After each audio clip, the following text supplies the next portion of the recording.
Benson. Behind home plate, Matt Benson. At first base, you'll see Steve Fuhrer, and by third, Albert Jerkovich. We now invite the coaches from both teams to home plate for our pre-game meeting.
And now it's time for our Cloverdale Paint starting lineup for your Fort McMurray Giants.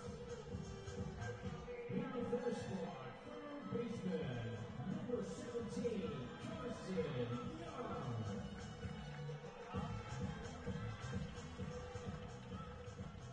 Right fielder, batting second, number 26, Colson Bennett.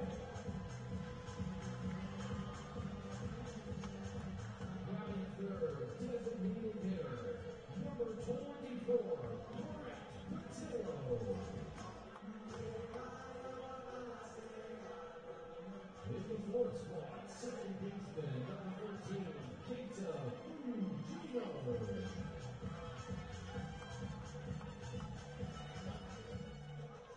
First baseman, hitting fifth, number 36, Eli McKee.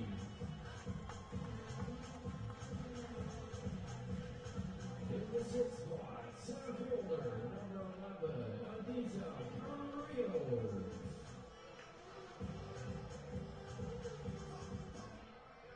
In seventh, playing left field, number 25, Joey Hector.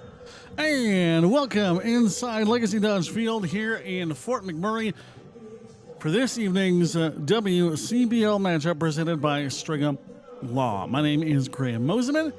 So excited to have you here for what has been a series not the most enjoyed by the Fort McMurray Giants, as it has gone all the way of Okotoks so far. But last night was a really special moment for a whole lot of reasons. An attendance record with 2,700 plus out here, all for a Syncrude family and friends night. And tonight we celebrate one of the other companies that is one of the real drivers behind so much here in Wood Buffalo, in Suncor Energy. Now you'll see the Giants in special jerseys. We'll dive into that a little bit more right after our anthems.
And with that, we are ready to get underway. We will get to your starting pitchers in just a quick moment, but first, a few words from our broadcast partner, FloCollege.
And with that, we are ready to get underway here in beautiful Fort McMurray. An absolutely stunning day as Fort McMurray has been able to avoid most of the rains that have been just deluging all of the province of Alberta. As Mark Torr is your opening pitcher today, as Ricky Sanchez goes and has that tip off for the foul one.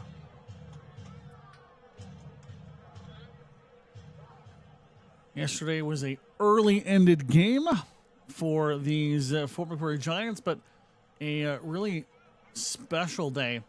Well, not so much on the Giants side of things. It was Aiden Daughtry getting the natural cycle in a very large victory as the bats came alive all up and down the lineup for the Okotoks Dawgs. As that's outside for the 2-1. It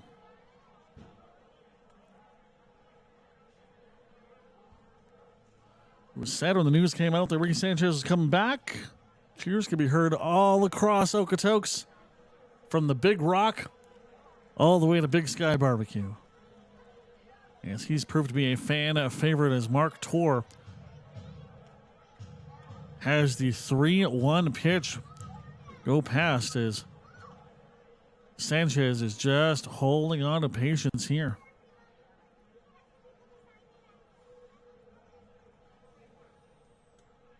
Letting Kaufman on deck. There's the throw. Contact made. That's going to go way off the left field. Will it have the distance? No. It drops just before the running track, and that's out number one on the board as the Giants start this one exactly the way you want to.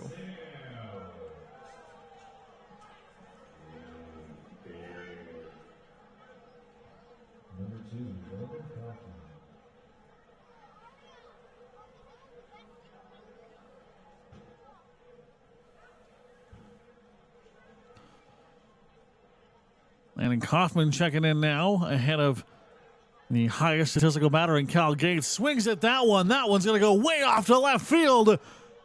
It will bounce off the wall. Here's the relay as Kaufman goes for second. Does not make it. How about that throw? As bringing him down on second base, Keita Fugino.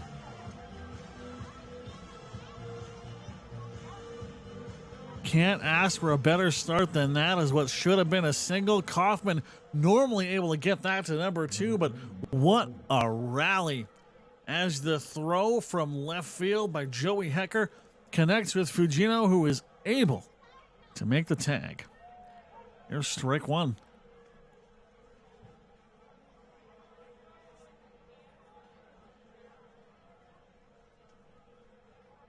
Cal Gates locks in here. A throw from Torr. That one going to be a bouncer Can he beat the throw to first? Gates is gone. That is the fastest we have seen the top half of an inning close for the Giants all week long. What a great start. You love to see it.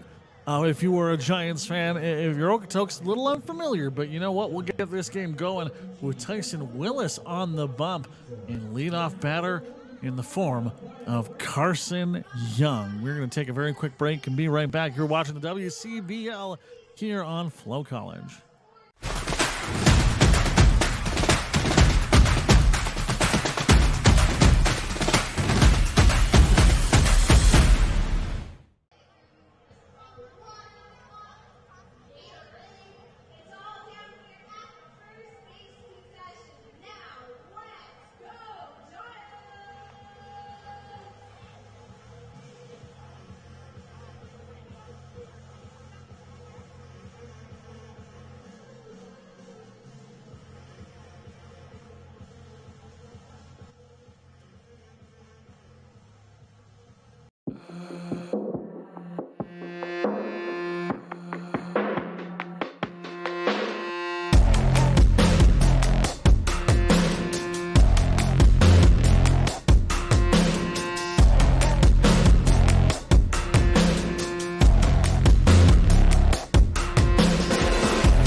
And we're back. Carson Young versus Tyson Willis.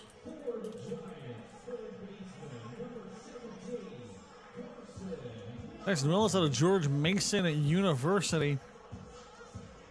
6'4", 220. Had some time with the University of Charleston as well. As well as Everett Community College.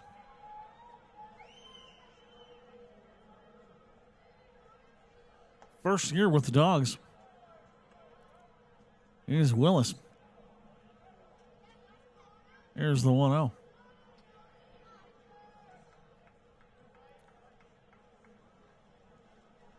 Carson Young had some nice moments, and that one going to be an easy throw to first.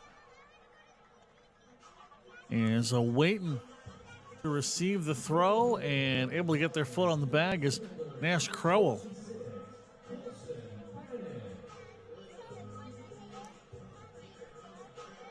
Colson Bennett only in his first handful of appearances for the Giants, but has had a couple of hits and a couple of really nice defensive plays. As head coach Dylan Cooper really hoping the later season ad can bring some life and spark into his Giants lineup. As he swings at that one, it's going to foul way off and away.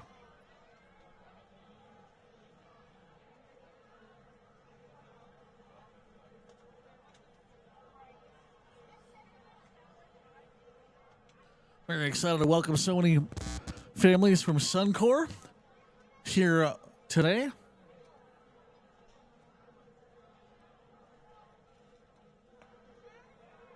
Here's the strike two.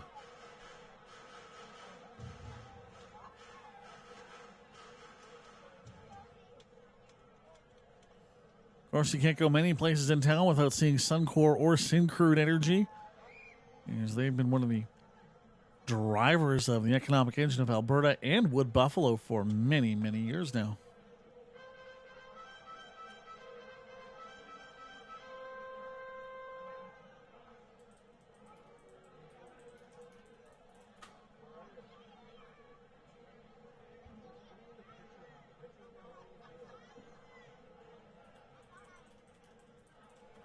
That ball goes way outside.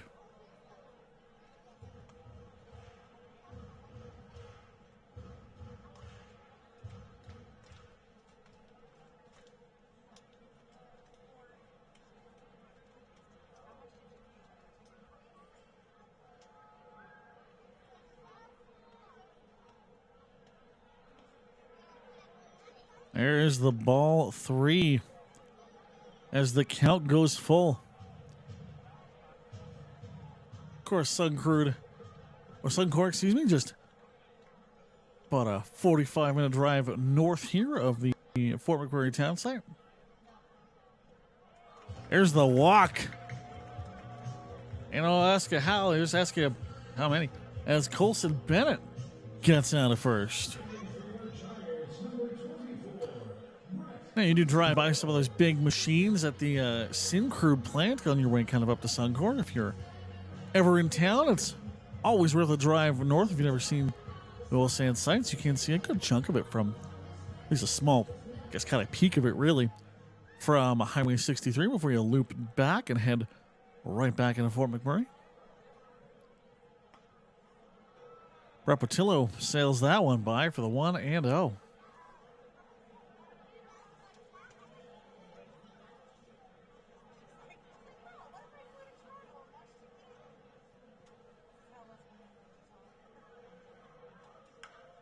That one goes. Does it have the distance? It will just bounce off the wall, but that should bring home one, depending on the rally. Throw to home. Is it going to be there? In the opening run of the ball game, goes on the board.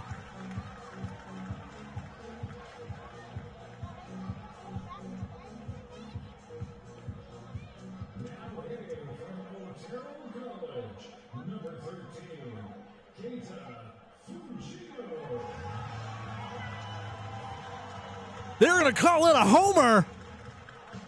Looks like it did just go above the fence. A delayed home run still counts as Brett Patillo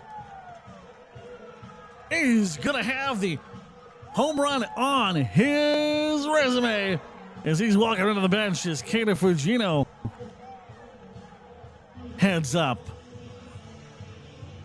Looks like the initial call was a bounce off the fence, but upon further thought and review, it looks like it did just carry over the line. And that is about a perfect start as you can ask for the Giants. 1 out and a 2-0 lead. Of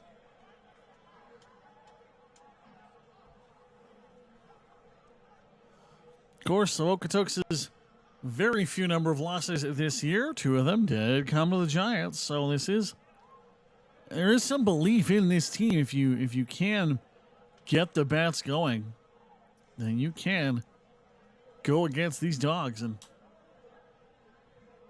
we're standing set right now, Fort McMurray and Energy City, battling out for that final playoff spot in the Play Alberta division. That's going to chop foul away. Every win is going to be a big one, and run differential could come in huge as well if the head-to-head matchups do end up tied. 2-1. Tyson Willis going to have that one foul off for the 2-2.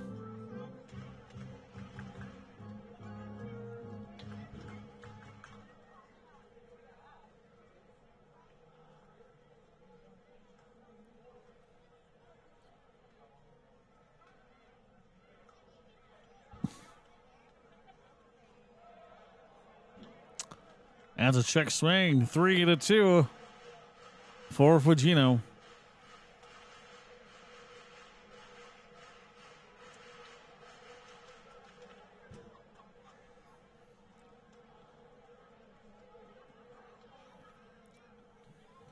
Seven throws outside the strike box so far for Willis, but that's going to go down swinging for Keita Fujino.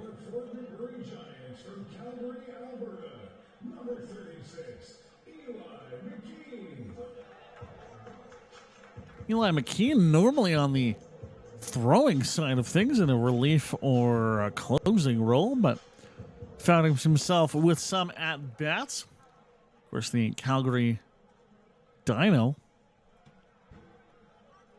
required to play all sides of the game. That one going to go off to first base. Underhanded throw. There's the ground out And that's going to bring the first inning to a close here on FloCollege. I'm Graham Moseman. The score 2-0 for Fort McMurray. You're watching the WCBL presented by Strigham Law only on FloCollege. Stay with us.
For the Dawgs, number 23,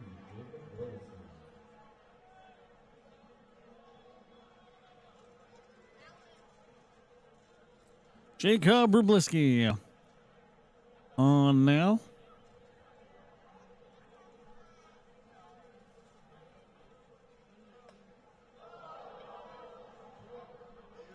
Swing and a miss. First attempt for Rublisky.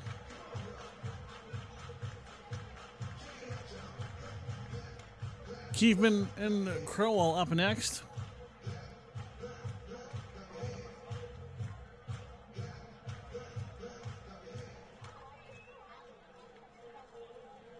Dawgs resting their biggest cannon in Connor Croson, who has been the sleep paralysis demon of pitchers all across the WCBL.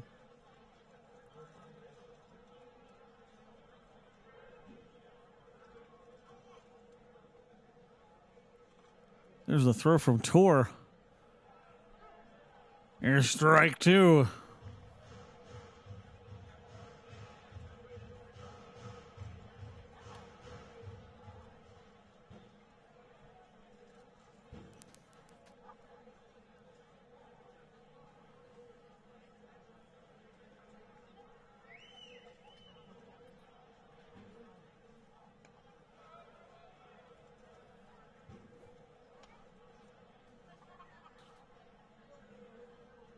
Bit of a swing inside there.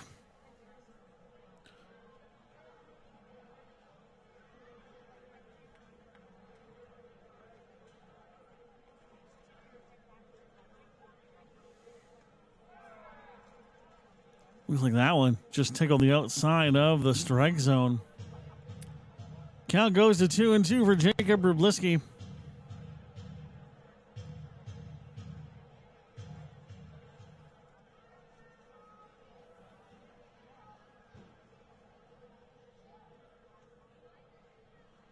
The throw, there's the contact. It's caught. Throw to first does not make it. I know Rublisky did signal that he was safe, but turns out, as per the WCBL rules, only umpires can make that call. Wild concept. Jordan Keefman in at this point.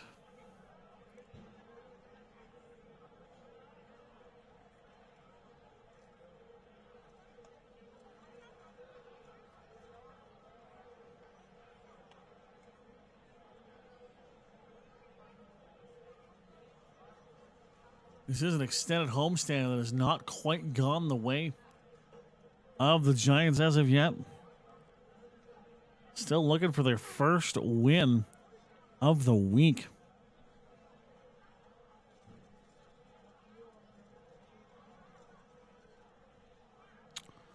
Two over Keevan. Here's the swing. That one going to go up in the left field. Will not get to the warning track. And that'll be an easy grab. As there to meet it and bring up out number 2. Here's Joey Hecker, who's really been a solid as a defender as you can get through 1.2 innings.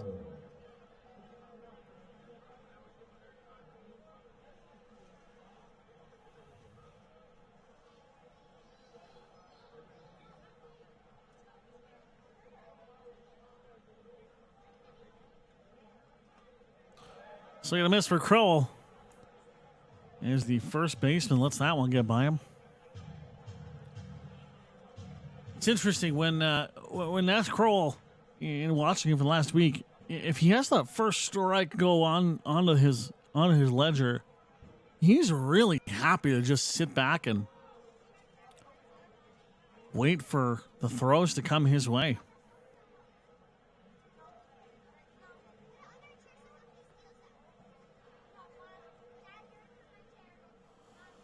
Now almost grazing the shoulder, goes by for the 1-1.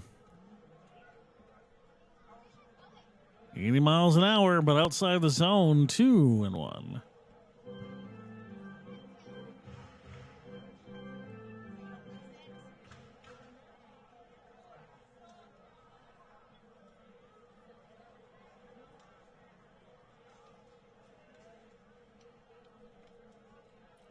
Two outs are on the board. All you need is a fly out, a strikeout, or a ground out, or really any type of out.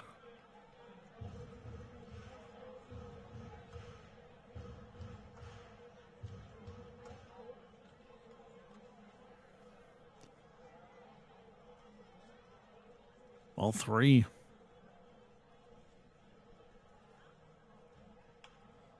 Fouled off. 3-2 as this count goes full.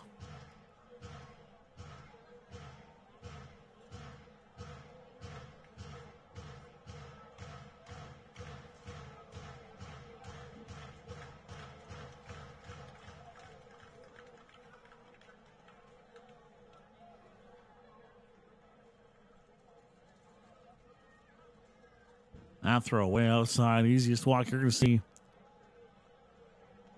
for Nash Crowell.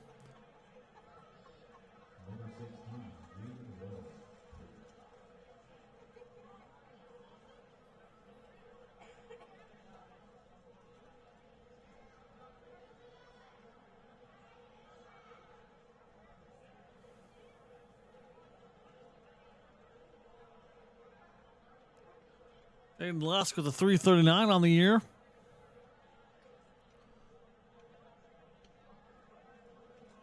Only the third time he's faced Tor this season.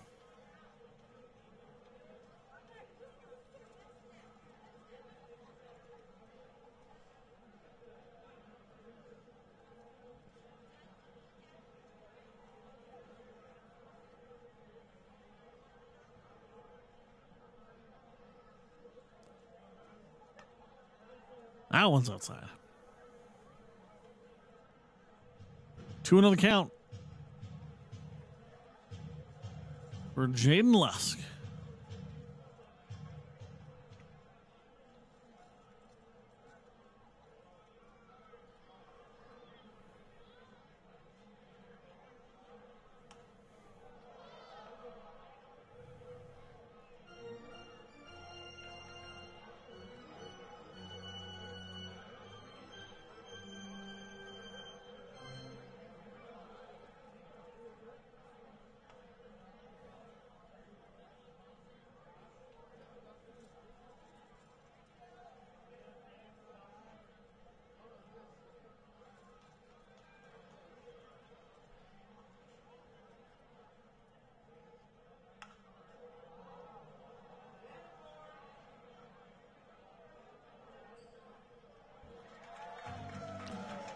There's the fly out.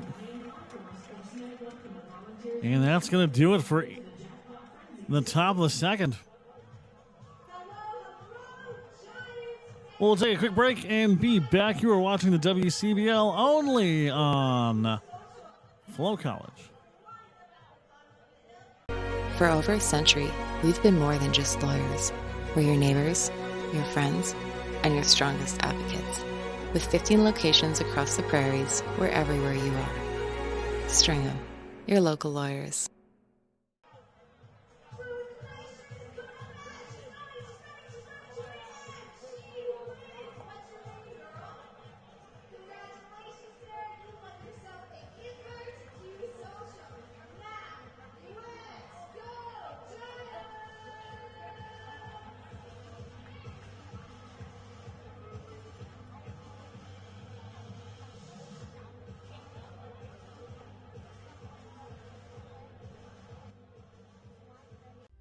For more than 40 years, we've been there, helping Canadians find the extra space they need to grow and to create new memories. Sentinel Storage. Buy Canadian, store Canadian.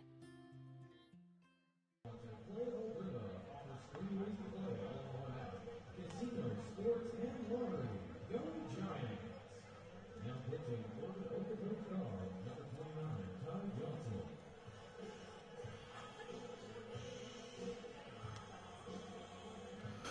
Here we go as we are back into the bottom of the second inning.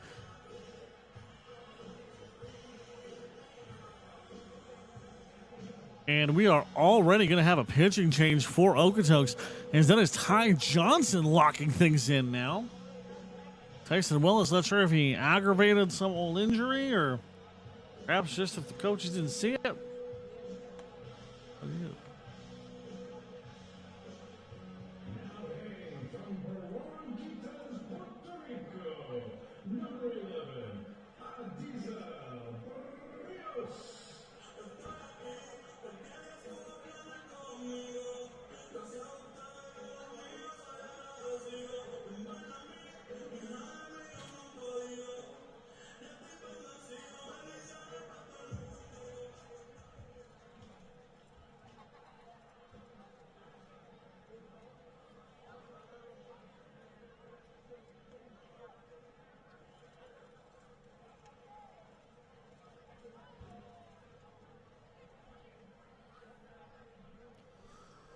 Let's this one in. As Elisel Santiago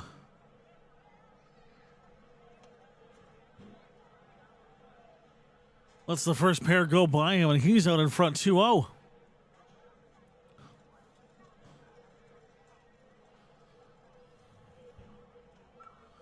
It's a tip foul.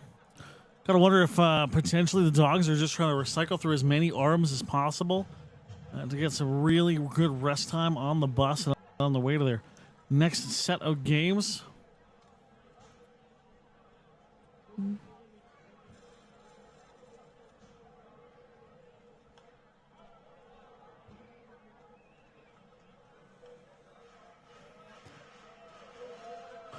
That one's going to go over the 2-2 on a couple of fouls for Elisel Santiago.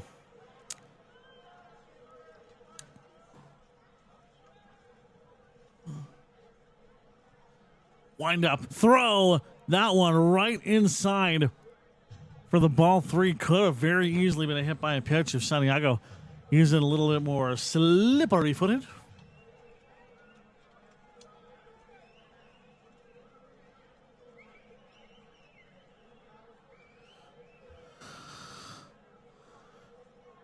Johnson with the throw, inside made, and Joey Hecker is going to come into the batter's box with Elisel Santiago firmly planted on first base.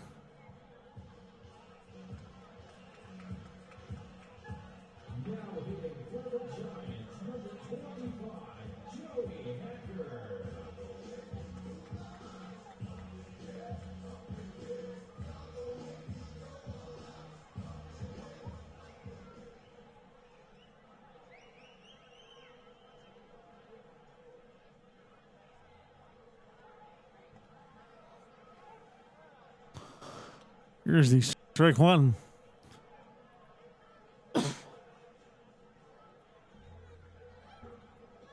Always want to be careful of the possible double play as Ty Johnson keeps checking in on Adizel Santiago. Hecker gets that one. It's going to bounce. Throw to first. He is going to be there. Hecker won't make it, but... Or sorry, Hecker moves to second. Santiago won't make it. Pardon me.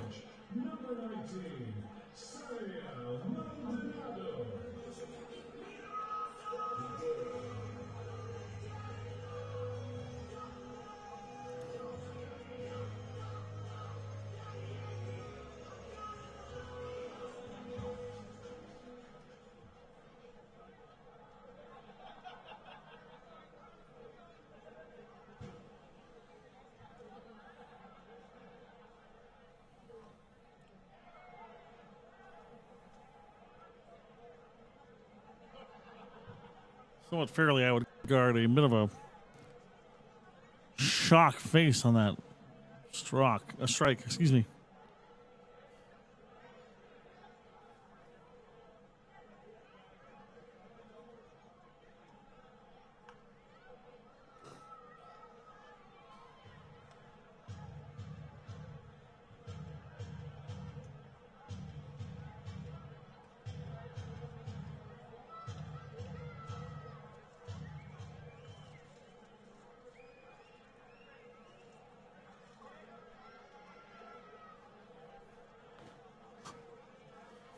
How will things continue for Maldonado? That one flies way up top. Will not find ground. Now hitting for your Giants from Cloud County Community College, number 2, Miguel Tetro.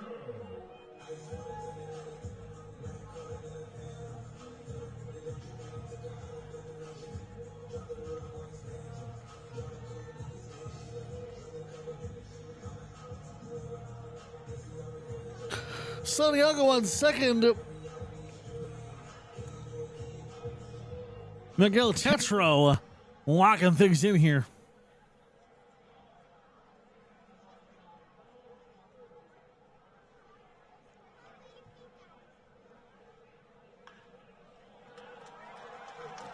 That one gonna go.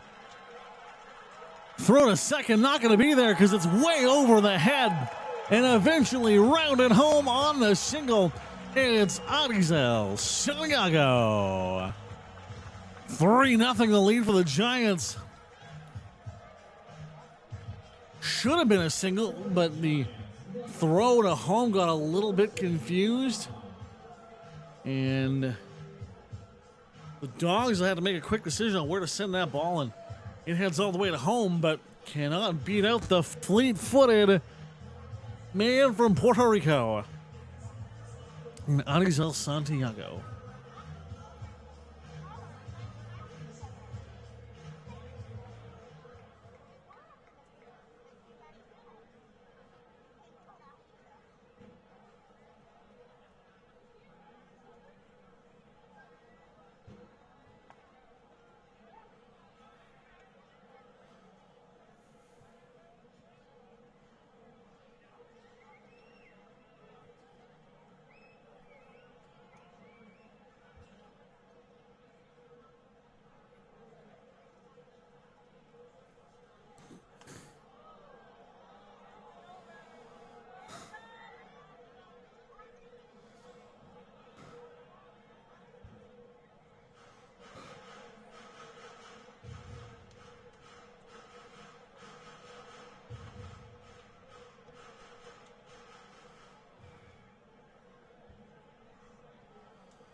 Swing and a miss.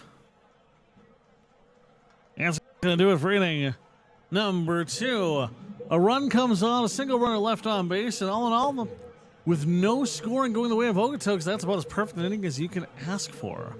We'll take a quick break here on FloCollege and be back right after this.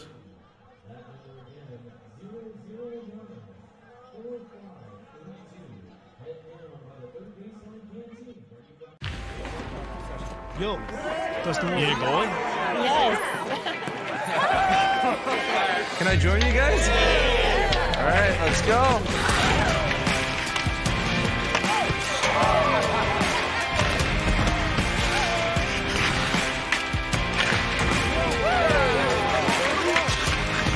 Whether it's on the ice or on our app, always play for the fun of the game. Gamble responsibly with Play Alberta.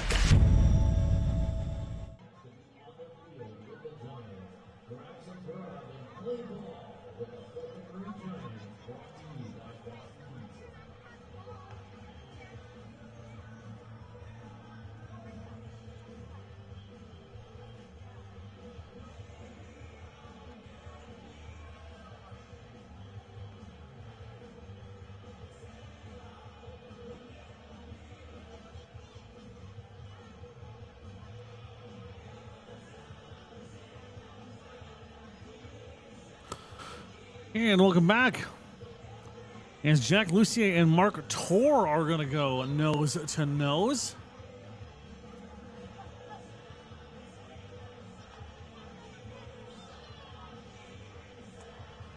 Nine games in this Dawgs season, a 227, one single home run.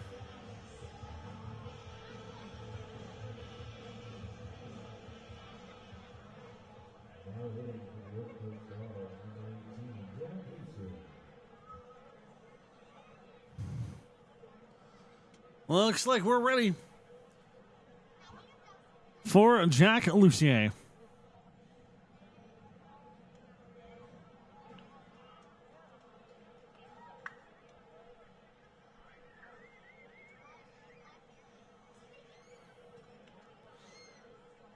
We got one. Do we have 2 and 3?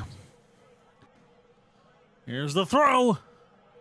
Right inside. Oh, 2.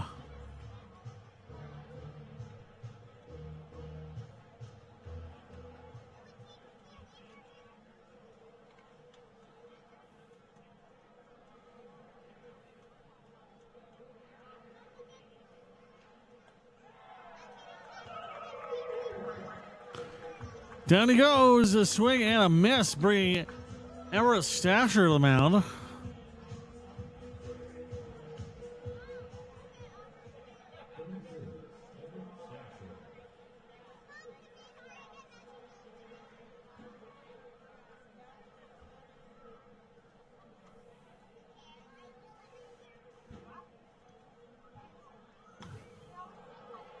That one.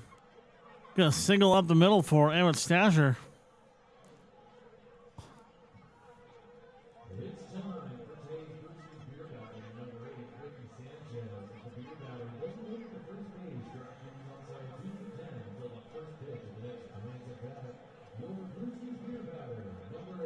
With that single from Stasher, that's gonna get us back to the top of the lineup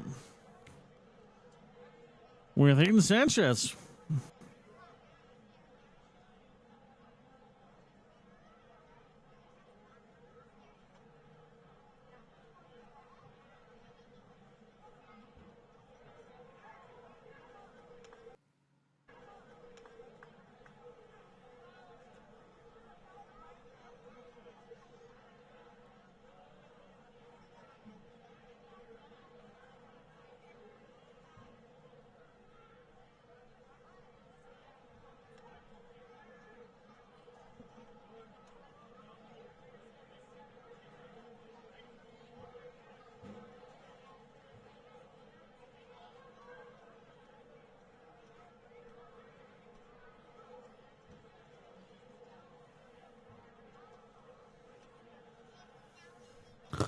Mark Tor and Sanchez. Throw goes to second. Is going to be a little off kilter.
Apologies, we had a bit of an audio drop there once again.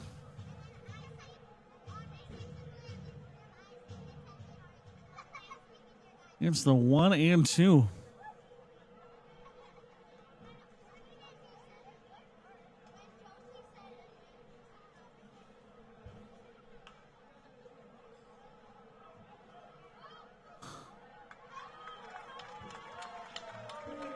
That one isn't going to make it as the throw goes and brings down Sanchez.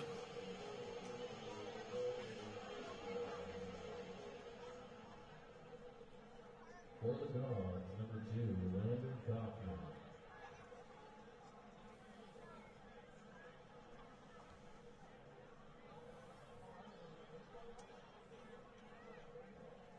Here's the throw. It's going to go down for strike number 1.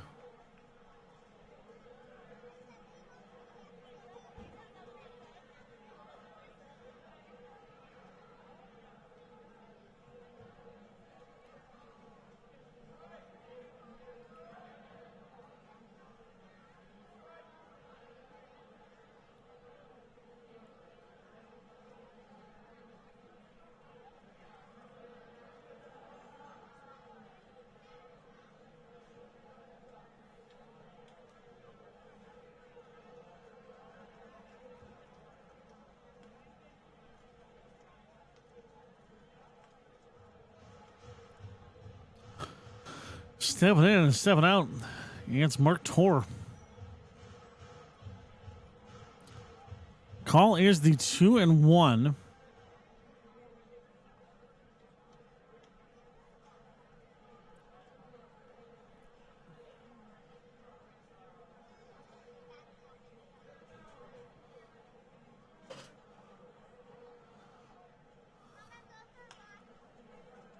That one's going to foul off and away.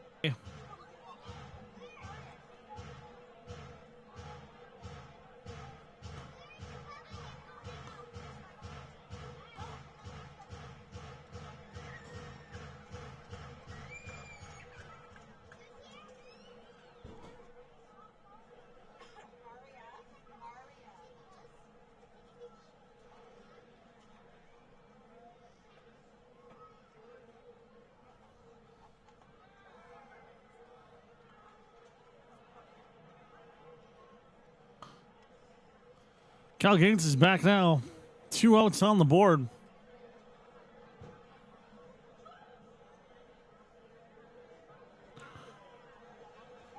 As that pitch strikes Kaufman.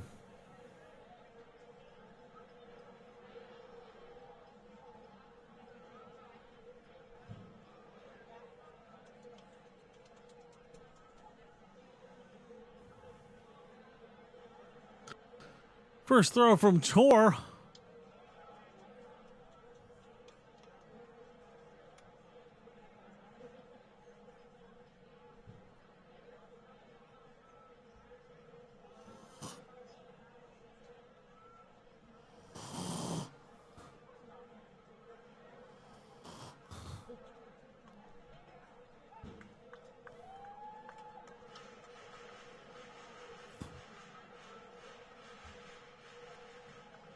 One and one. Yes, Cal Gates lurks.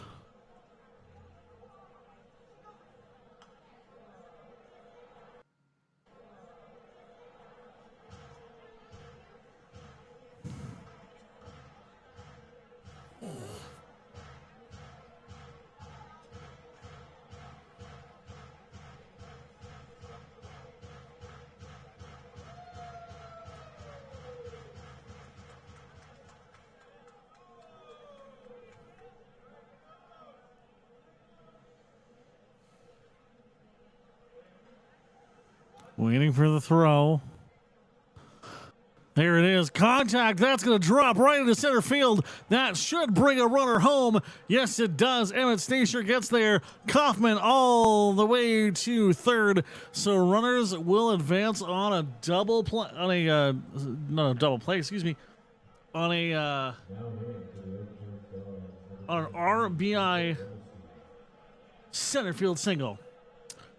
Jacob Rublisky coming up next.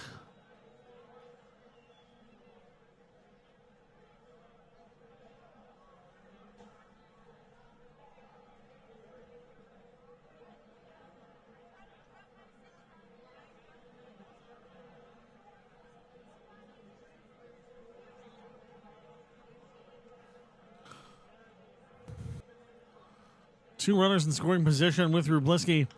That's going to send off into center field all the way back, but there to make the snap to close out the inning. That is Giants center fielder Anizel Santiago. We're going to take a quick break and be back with the bottom of the third, only here on FloCollege.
Colson Bennett's back, and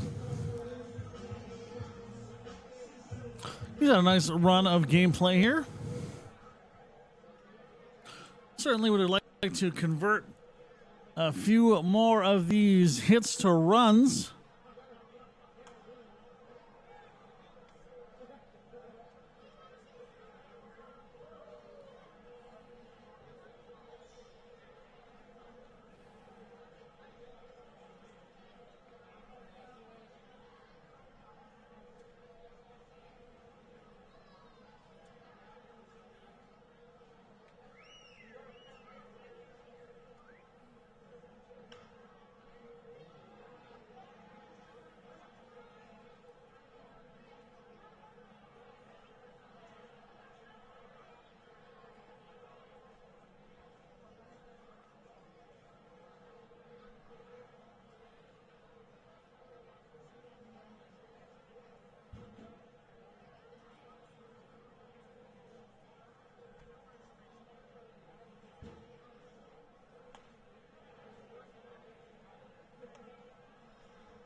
almost there, not quite able to make it through.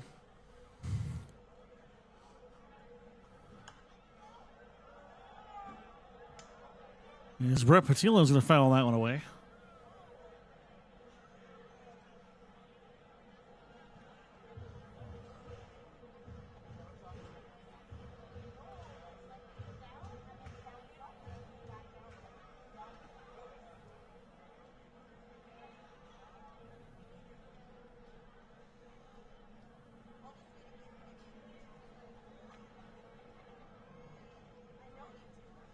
Here's the throw.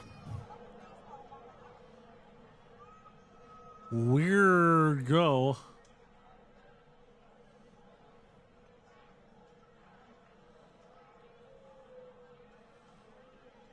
They're going to check in on one another. Oh, it looks like the might have a little damage to the umpire needing a quick tape. Is that weird bouncer hit our umpire right in the hand?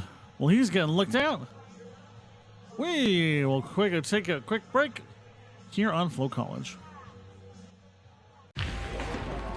Yo, that's the one. You going? Yes. Can I join you guys? All right, let's go.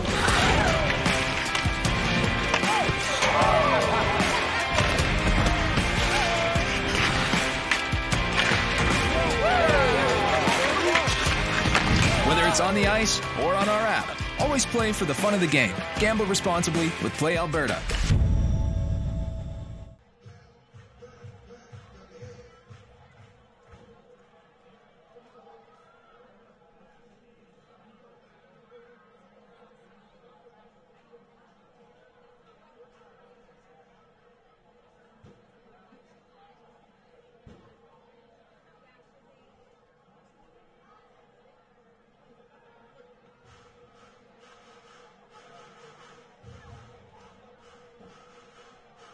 Looks like he's okay.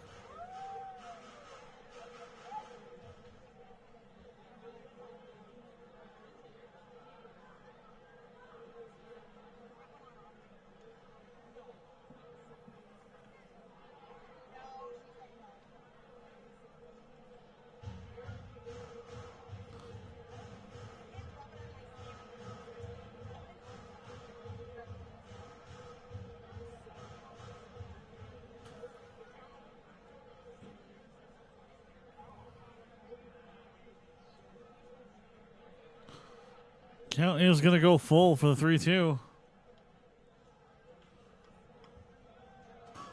And that'll be on the outside. Brett Patillo heads out of the base.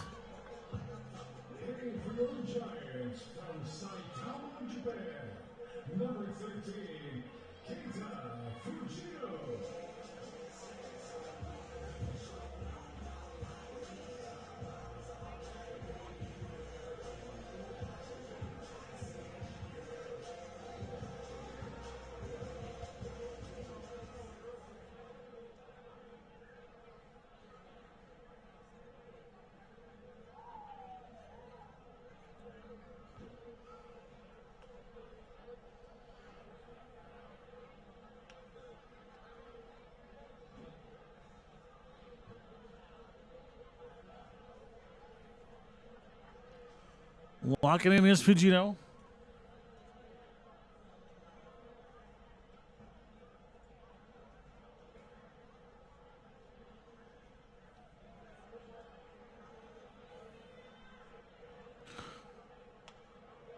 Bit of a stutter step to Patillo on first, but no throw.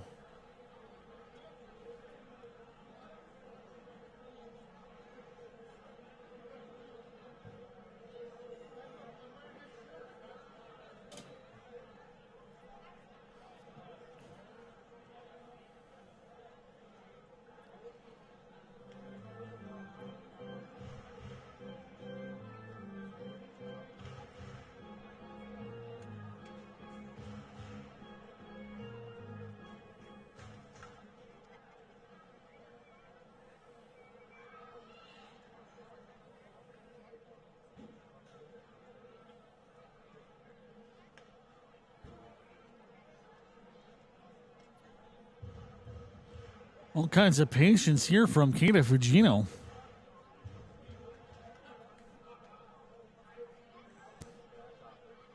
As he holds this one off. Ty Johnson gets that one in the zone, but just barely unimpressed. Are some of these fans right behind home plate?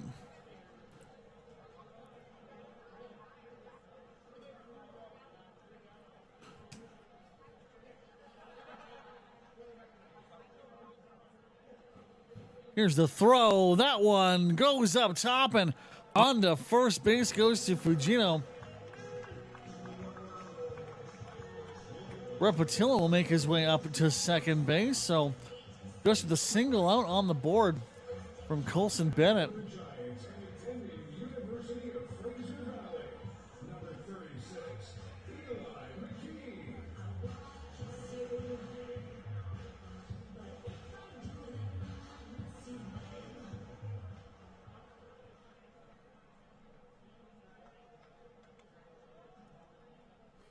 Last time we had Eli McKean up, he had the ground out to close off the inning, and that's going to sail by for the strike one.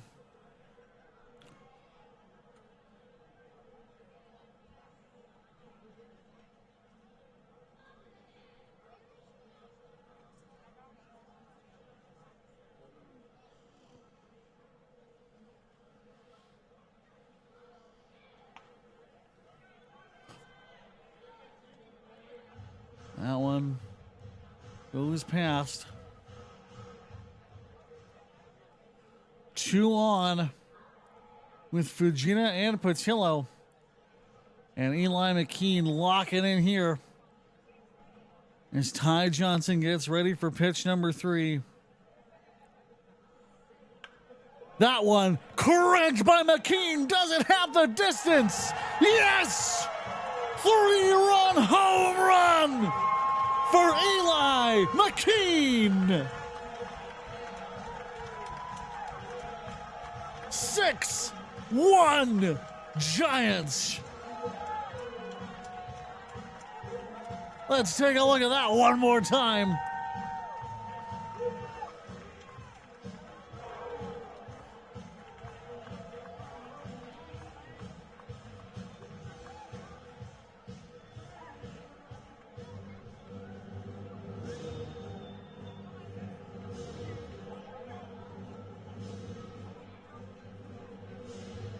That's going to result in a mound visit for the Dawgs as we head back one more time for Eli McKean 3-run home run. Boom!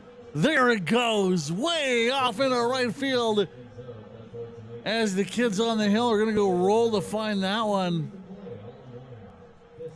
Absolutely love to see it. As for the first time all week, the Fort McMurray Giants have a little bit of breathing room on the Okotoks Dawgs.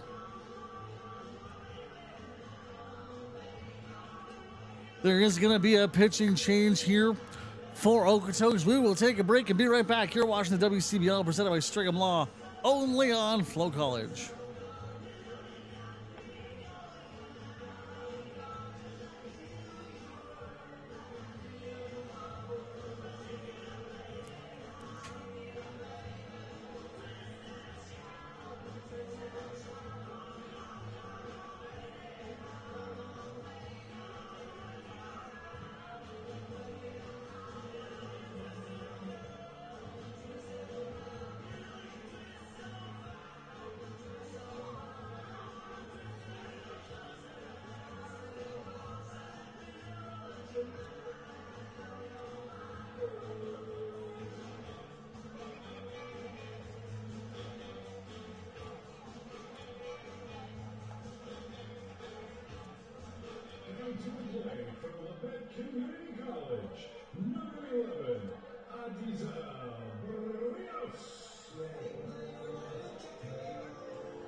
Not a lot of time in between these throws for Hoffart. Is that one might go? Is it gonna?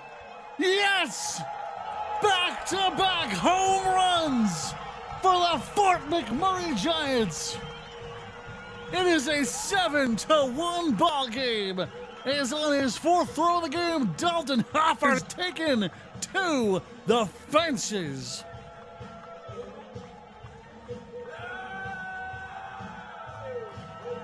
Wait for it! Boom! Down goes Santiago.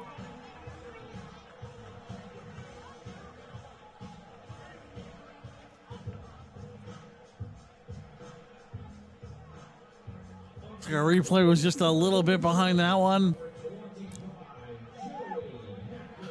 Joey Hecker up now.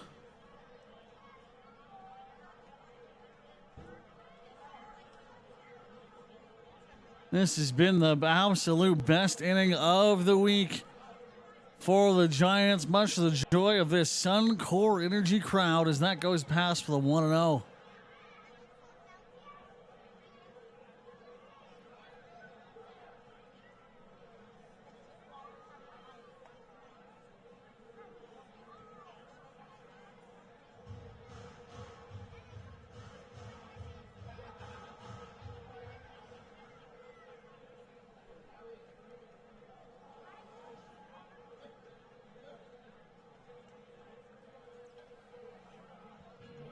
I'll close things out for Joey Hecker.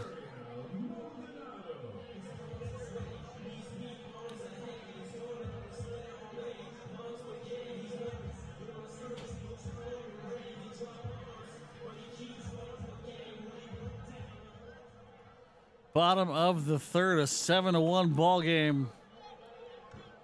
As that fouls off of the stick of Maldonado.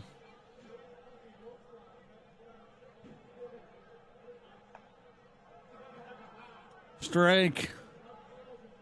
There's the 0-2.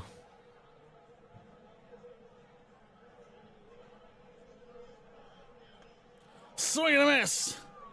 And that wraps up the inning, but holy Hannah, what an inning it was as the Giants were able to put up 4 and make this a 7-1 ball game. We will take a pause and be back right here next on FloCollege.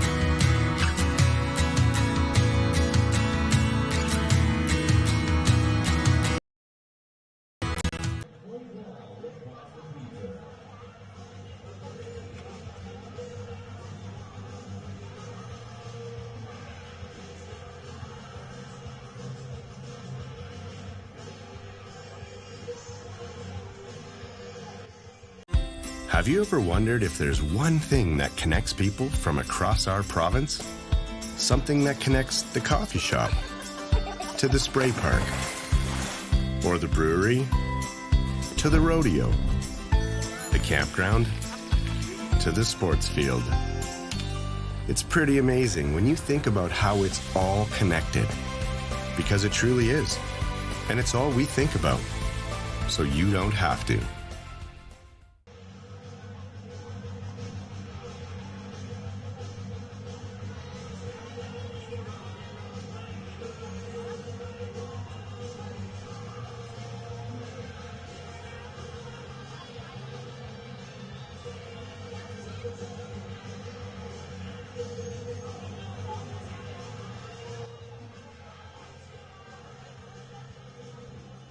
And welcome back. Jacob Caveman and Mark Torr still facing off.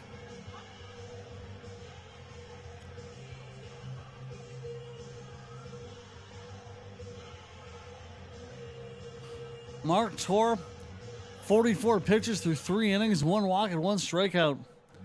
Really been a great defensive effort all across the board for the Giants here today. As at the top of 4, it's a 6-run lead. Not sure anyone saw this coming, but Giants Nation will take it. Is that one goes way off into foul territory and unable to get there. He's the third baseman in Carson Young.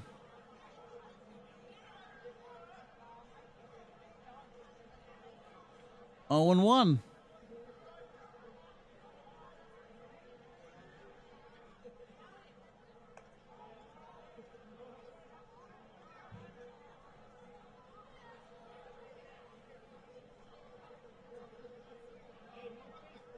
This all gets worked out here.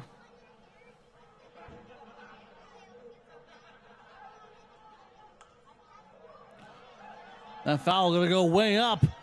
Can he get there? Oh, just off the netting. Very close to a snag.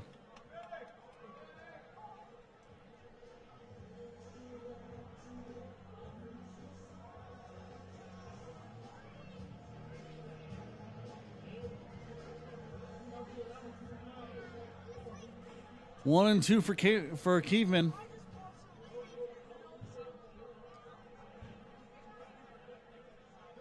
As Mark Torr lets this one loose. Oh, it's gone. Is that another homer to right field? It might be. Yes, indeed. A solo shot home run. As the bats are working here today. Jordan Keeveman with the solo. And this game goes to 7-2.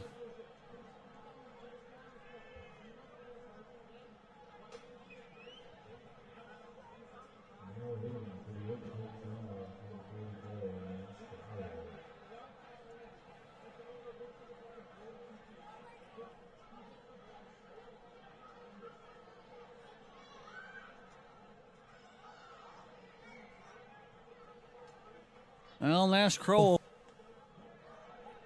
is up now.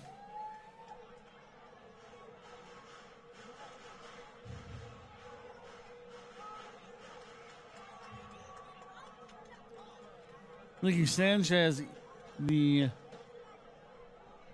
most dangerous person in the lineup alongside Cal Gates. Nash Crowell will be in that tier of worrisome player as well if you're a Giants fan.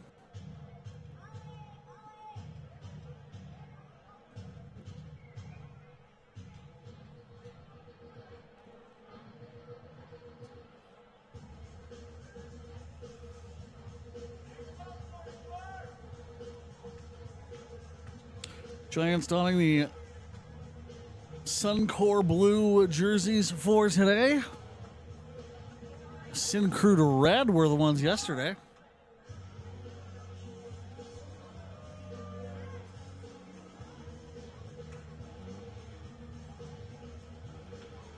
Still looking for the first out for this top of 4.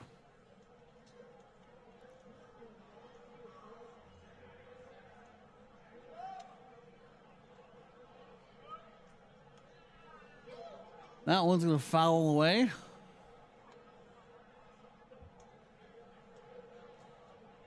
Count holds firm at 0-2.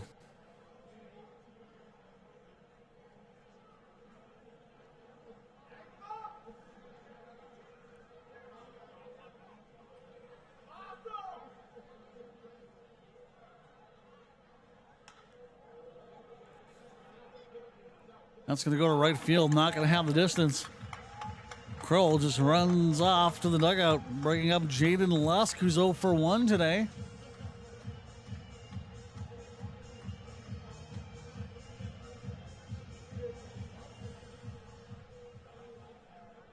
Number 16. sent the fourth pitch he had on tour way off to right center and was there to close out the inning.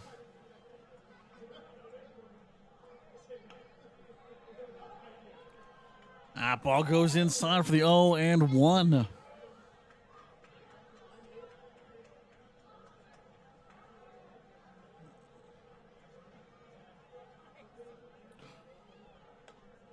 Outside, 1 on.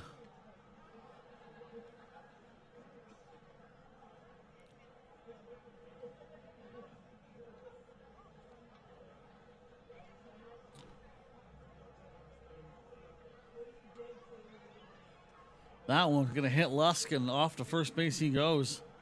Torres steps forward. Gives the apologetic nod. And Jack Lucier will come out here next. Quick look at the scoreboard. Weyburn up 2-0 on the hometown Berries. Sylvan Lake, the away squad, 1-0 over Medicine Hat.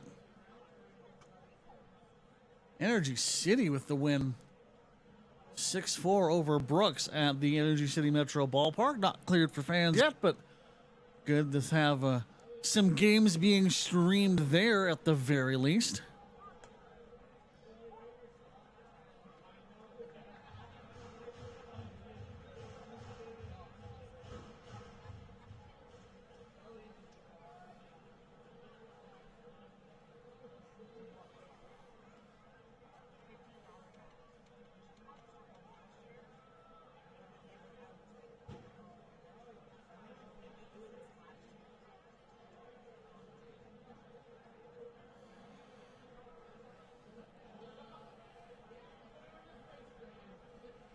Second time through the lineup. Want to be careful that the Dawgs aren't starting to pick up on some of these tendencies. As that one going off into center field. It's going to drop. And that is going to progress some of the runners all the way around. Not quite home. But still, Jack Lucier sends that double out into center field. Lusk will be on to third.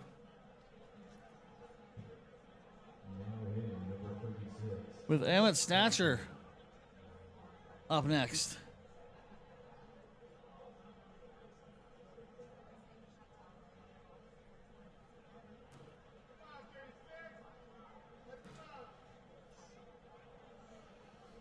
Emmett Snatcher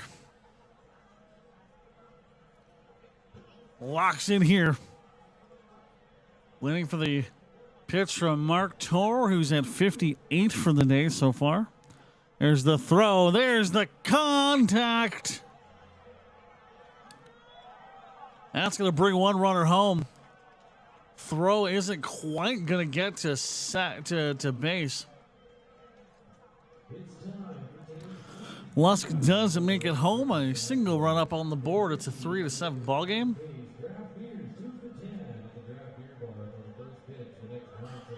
Runners on the corner, 1 out. Giants have made a double that included a tag out at home plate, though.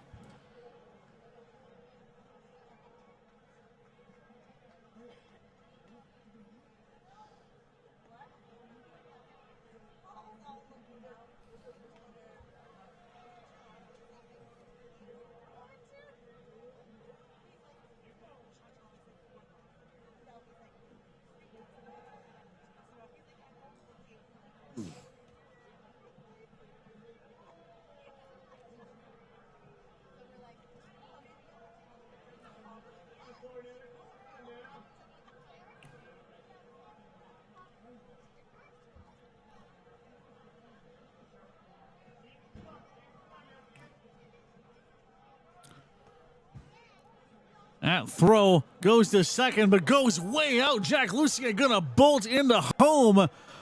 He will get in, and this lead is rapidly evaporating.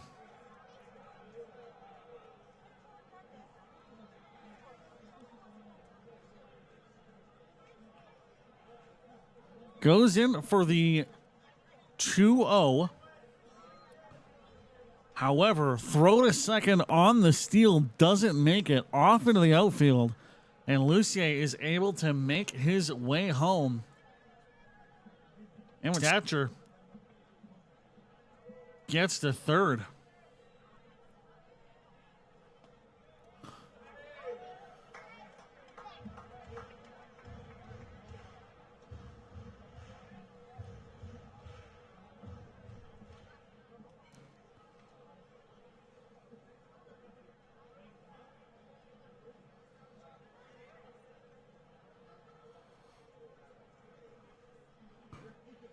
Ricky Sanchez sends that way, way, way up top. And getting there is Mark Torr. As he's able to snag that one. Nice effort by your starting Giants pitcher. So up goes Landon Kaufman with Emmett Thatcher waiting in the wings 90 feet from home.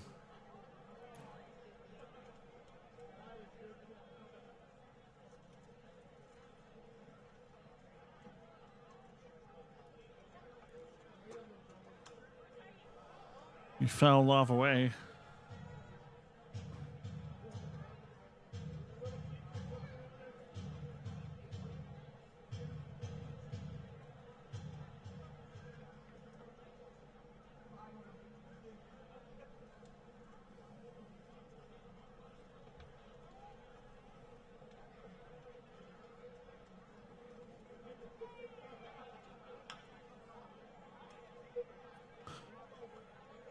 Throw to first. Oh, and he makes it. What a toss. Landon Kaufman has all kinds of speed, and it wasn't enough there. Cannot beat the throw. We move down to the bottom of the fourth. Not ideal for the Giants as they give up 3 runs. Do have 1 runner stranded, though. Miguel Tetro will hopefully, if you're a Giants fan, be in here to put up some more on Dalton Hoffert right after this.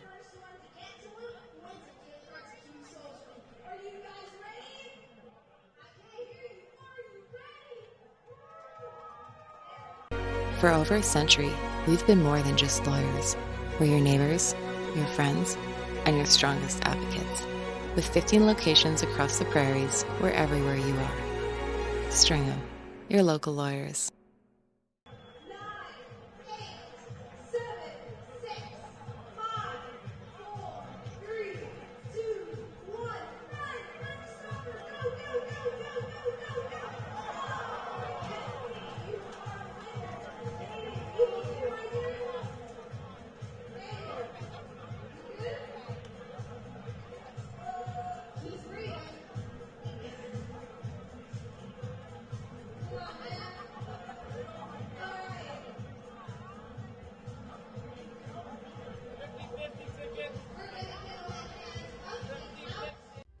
For more than 40 years, we've been there, helping Canadians find the extra space they need to grow and to create new memories. Sentinel Storage. Buy Canadian, store Canadian.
Say hello to Miguel Tatro, who singled up the middle to bring home Adigazal Santiago last time he was up at bat.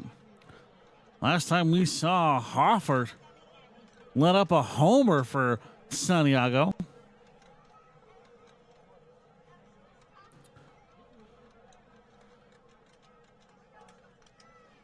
Probably some work to do here.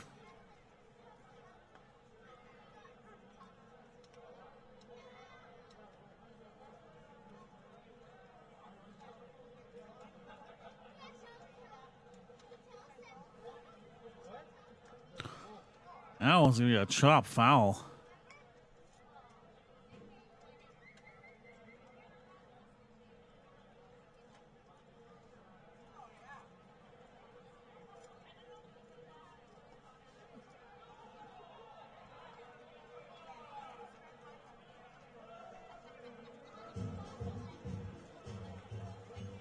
Now hitting for the Giants, number 17, Carson Young.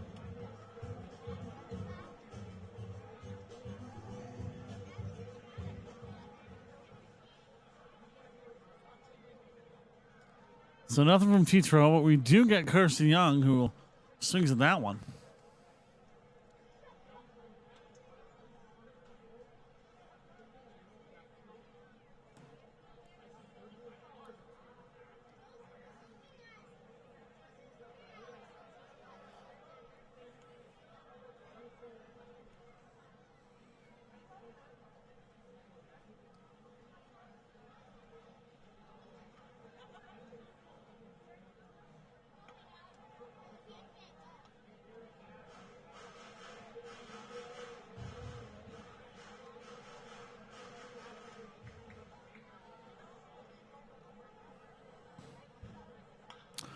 That one finds some space, goes all the way out to center field, and Carson Young knows his limits as he is back holding on to first base.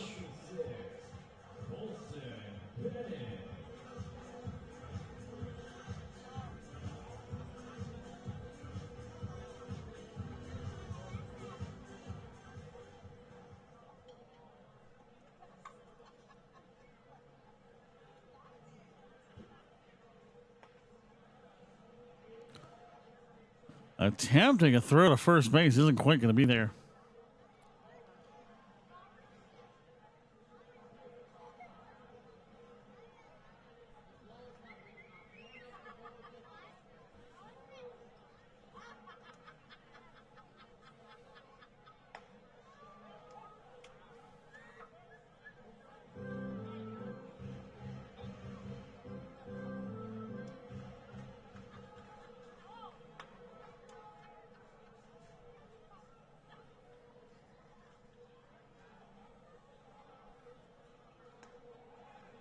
Throw to first. Can't quite make it close, though.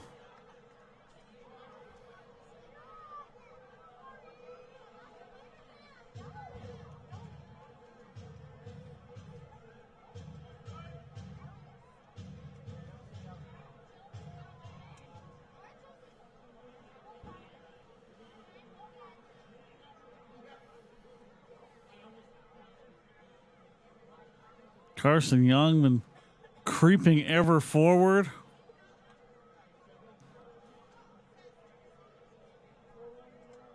There's the ball number 2. Let's see if we can potentially watch an angle here. Here's the throw. Going for the steal. Wow, what a tag that was.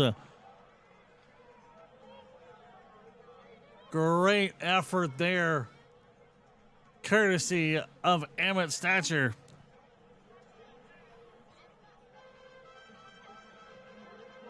Carson Young finishes his at bat. That one going to be a bouncer right to first. Down goes inning number 4. We will take a quick break and be right back. Top of the 5th coming up next. Cal Gates Mark Tour coming up only here on FloCollege. To be a part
Now in for the Okotoks Dawgs, number 3, Cal Gates.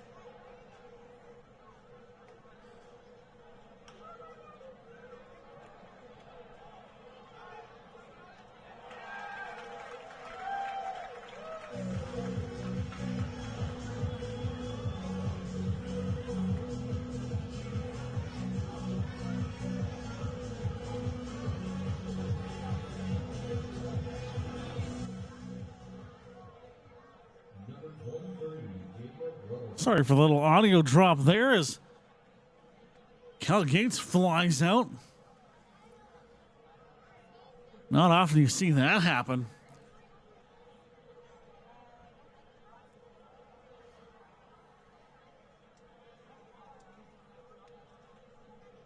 Top of the 5th. Ball number 1 for Jacob Rubleski.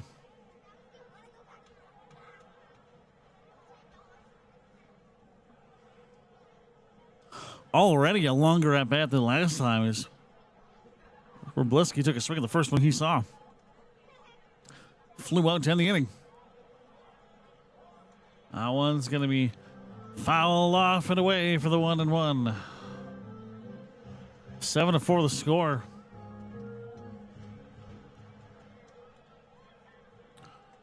Rubleski looking to carve into this lead just a little bit with Jordan Caveman waiting in the warm-up circle. Contact. That one's going to go off into center field right at the wall. What a catch. Tracking that down is Arizel Santiago.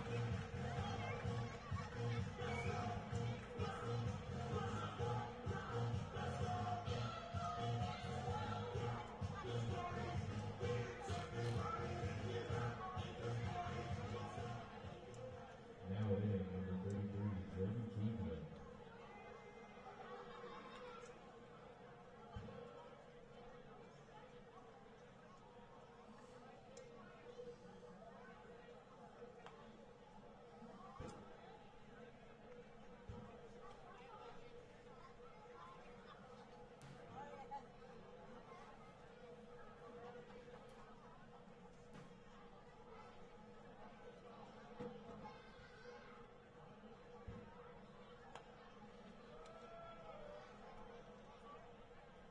2-0.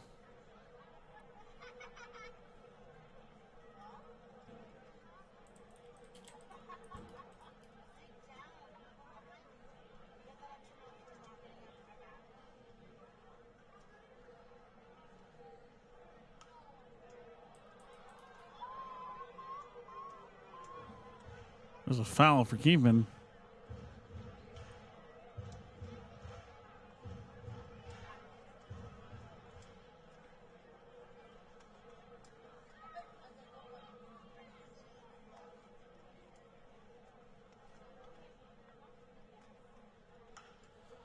That one's going to go way off in left field.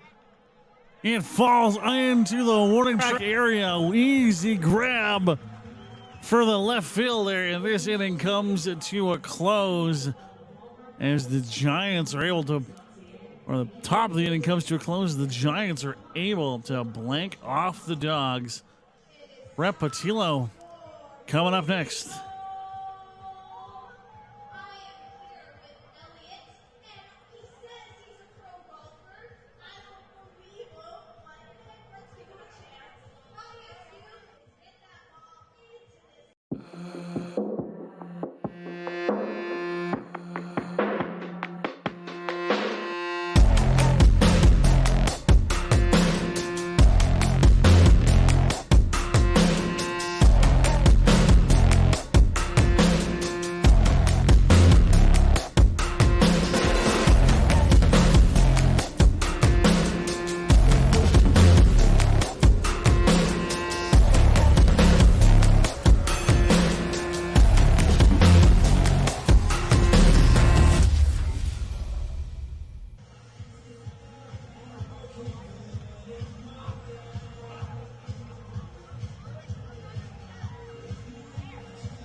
That's right. Pitching change sponsor Play Alberta offers 3 ways to play, all in one app. Casino, sports, and lottery. Go Giants! Now pitching for the Okotoks Dawgs, number 21, Blake Smith.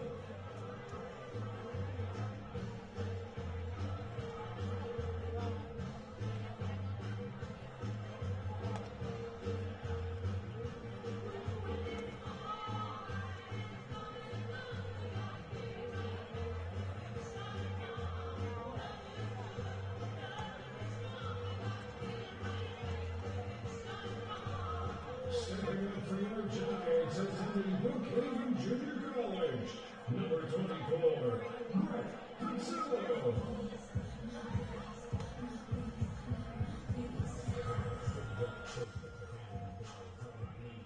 Brand new pitcher in for the Okotoks Dawgs as we take a look at Blake Smith.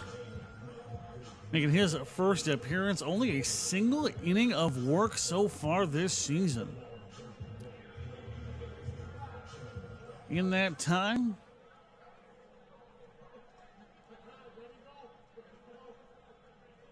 an ERA of 9.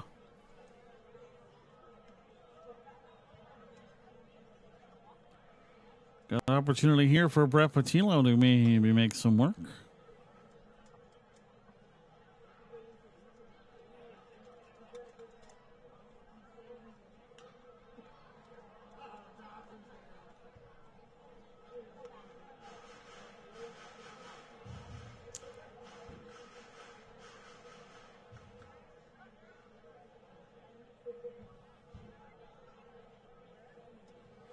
Holding on for the pitch from Smith.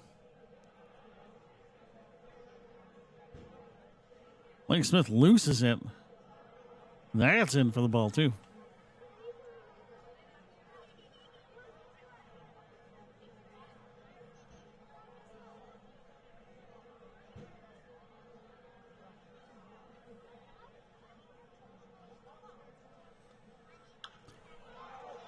That one gonna find the gap as Portillo is gonna hold up at first base.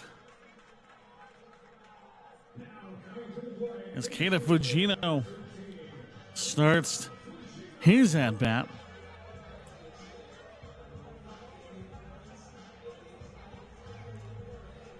A walk, as he was the second last batter to face the previous pitcher.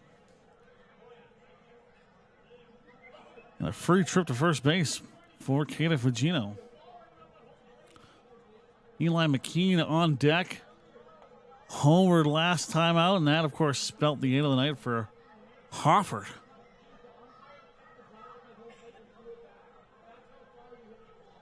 Or, pardon me, spelled the start of the evening for Hofford.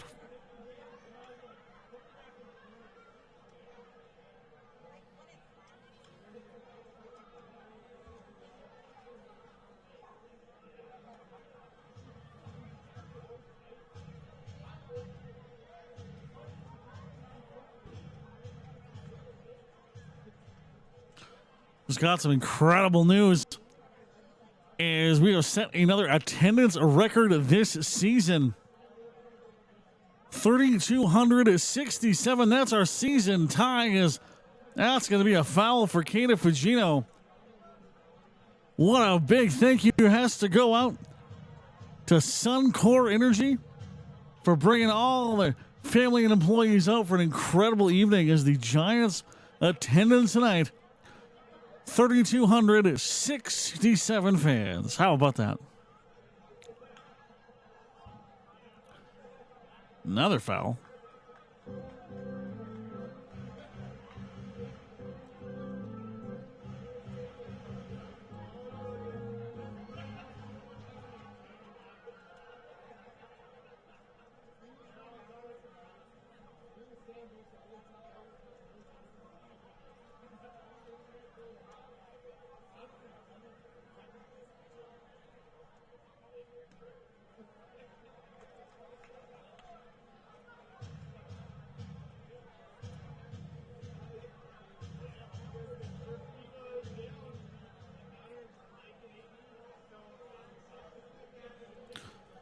Count goes the 2 and 3.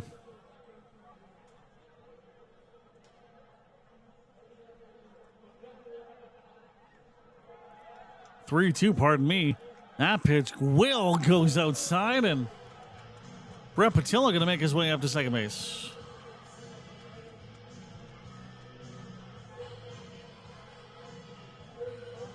Count is full, no outs up yet.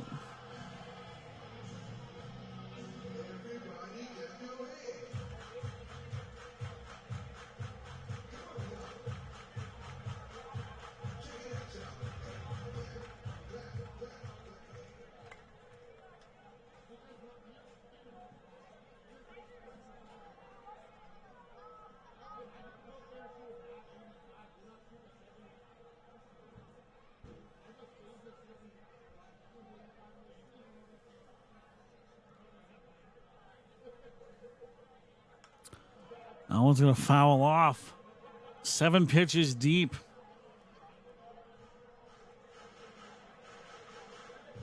We'll see how much Blake Smith has in the tank, because it looks like that Dawgs dugout is working. Starting to see a little bit of action in the Giants bullpen as well.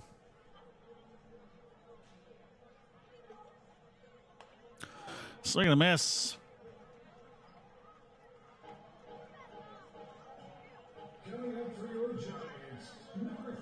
Going to be a strikeout for Fagino.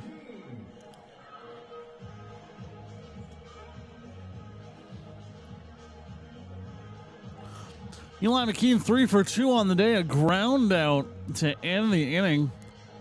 And then second time up, a homer with Brett Patillo and Kato Fujina in the bases. And that homer is the difference so far. Strike one.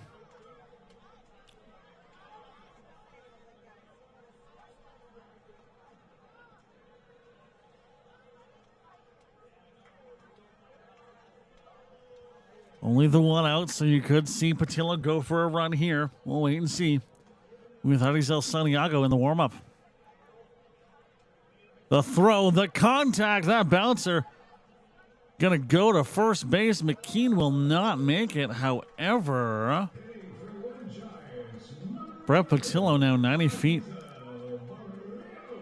from getting an 8-4 score up here for the Giants. A monumental run to add on the board as we're into the bottom half of this ball game.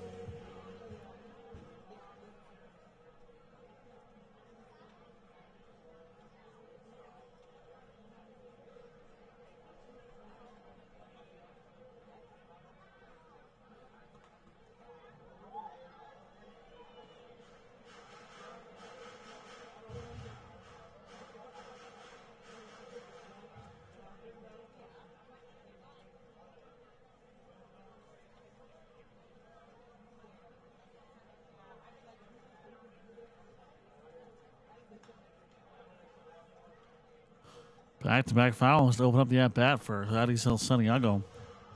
1 for 1 today. As he had the walk in the first. And then the solo homer.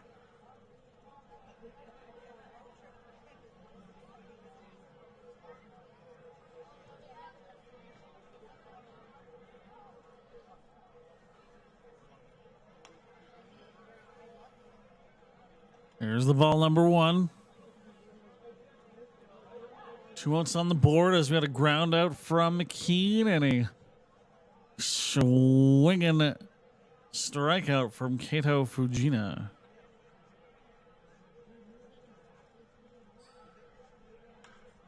That one way off into left field.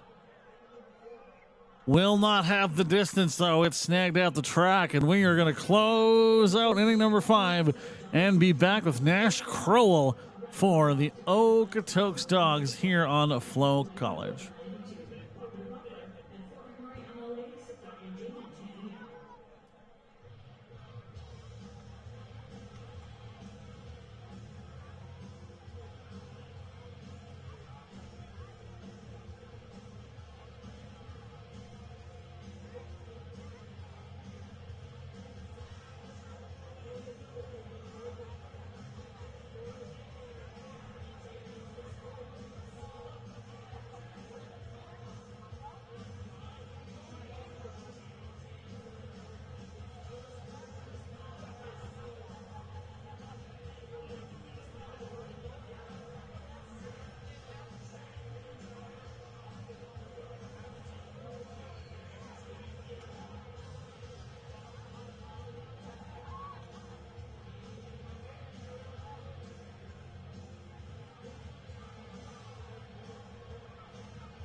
Mark Torr is going to remain in here with Nash Crowell.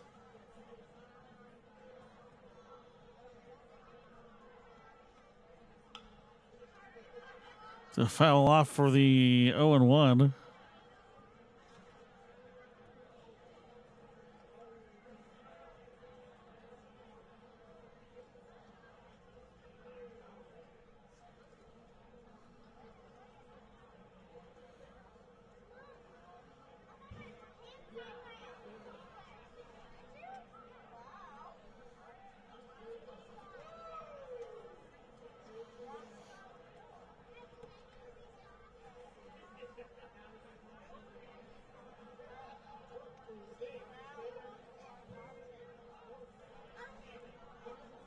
Starting to see Nick Stove off in the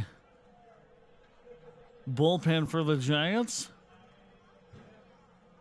On his catcher's gear as we're looking at some warm-ups. As Mark Torr, 76 pitches deep.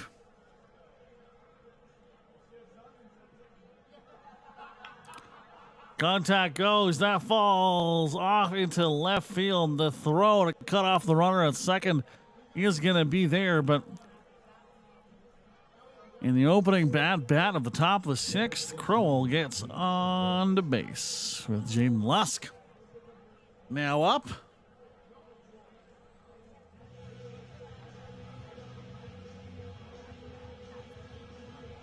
And looks like that'll do it for Torr.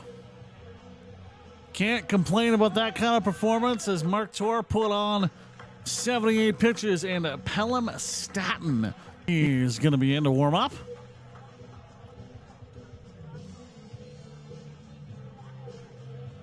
We'll take a very quick break, and while he warms up right here on FloCollege, you're watching the WCBL presented by Strigham Law.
Back we go with Pelham Staton.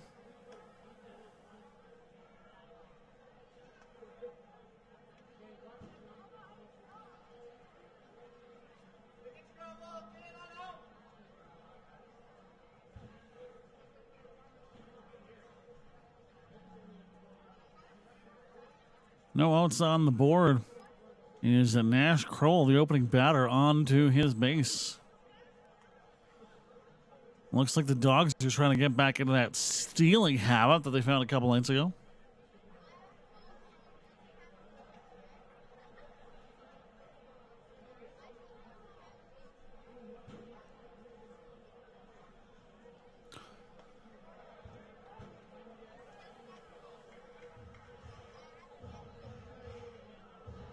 Count goes to 2-1.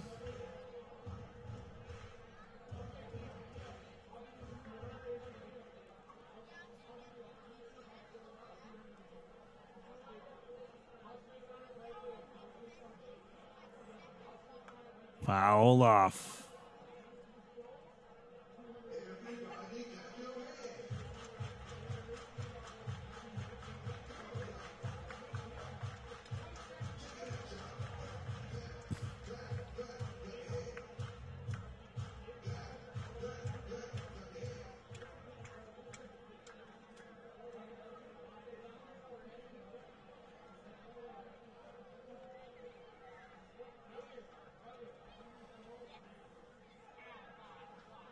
That pitch is going to bounce off into the crowd front warning track, sending Crowell to second base. Count moves to full.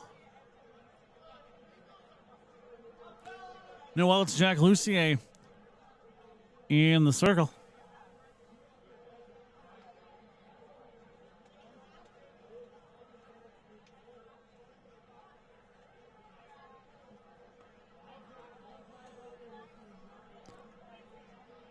Moves from circle to the box as we get a walk for Jaden Lusk.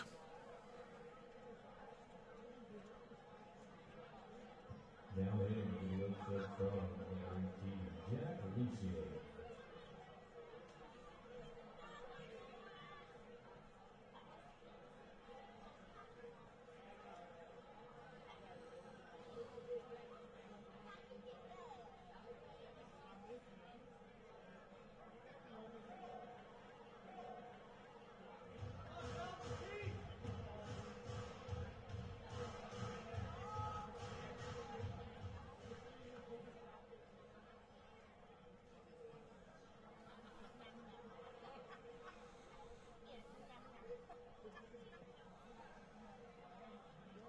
Call is a ball, even though that was looked to be tickling the strike zone.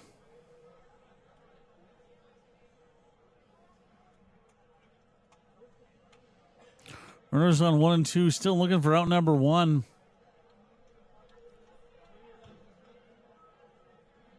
Lucier representing the go-ahead run at the moment. As we might just have a situation where Hallam Staton is going to have to work himself out of a bind.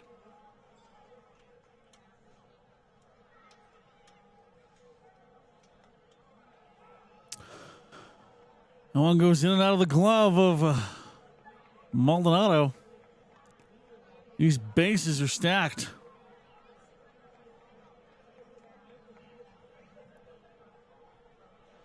Coach is going to come out and check in with Staton.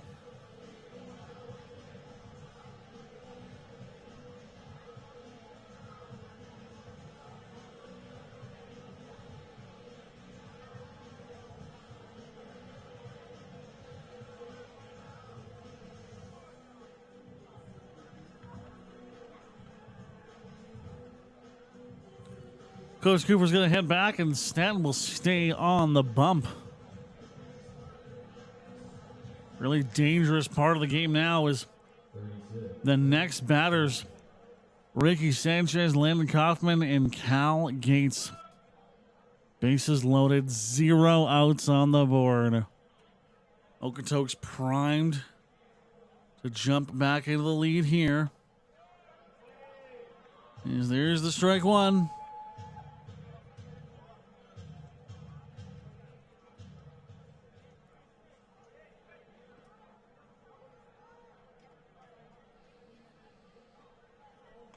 Ball one.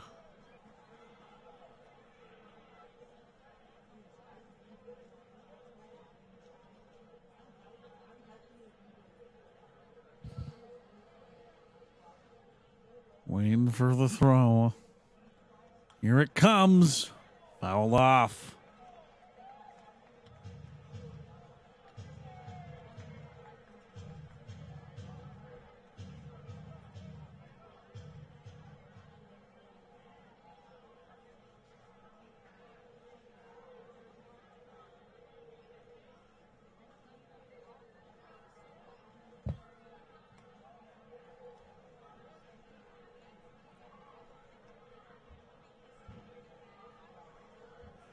2-2.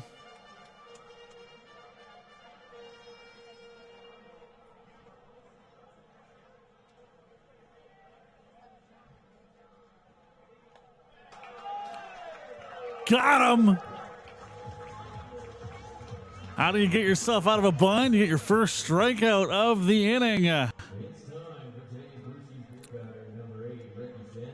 Ricky Sanchez, an absolute demon from the plate.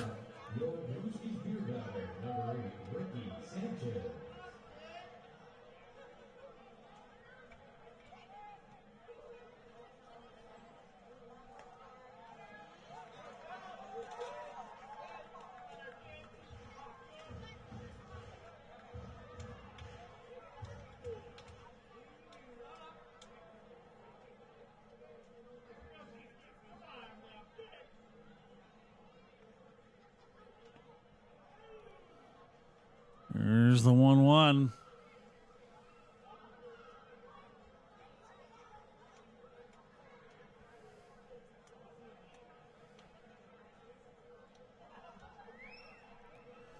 Lucier on first.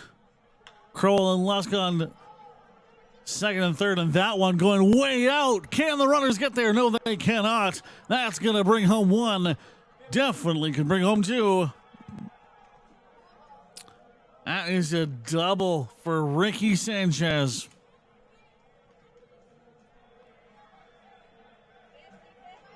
Just like that, the Giants' lead is down 2-1.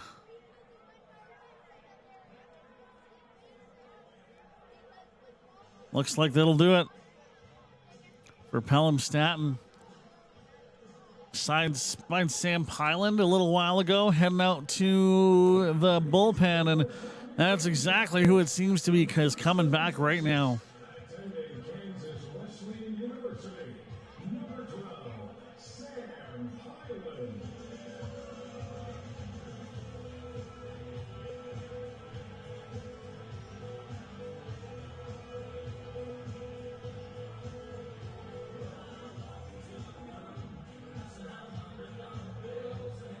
Sam Pyland and Xavier Maldonado are going to have to get into a rhythm here. As they get ready, we will take the pause here on FloCollege.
Top of the sixth, the 1-run lead for the Fort McMurray Giants. Just the single out on the board here for Landon Kaufman. First pitch here from Pyland. Gonna get contacted on by the hitter, and that one all the way out to way deep right field. That's gonna bring home one. It's gonna bring home two. And the throw to third will not be there, as it is a double RBI triple for Kaufman.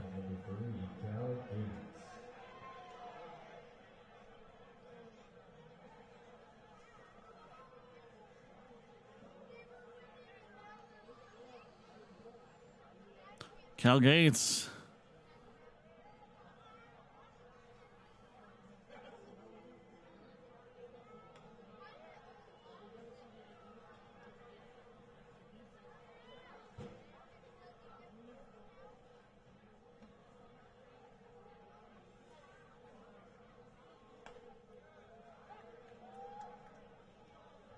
Does that go past the strike one?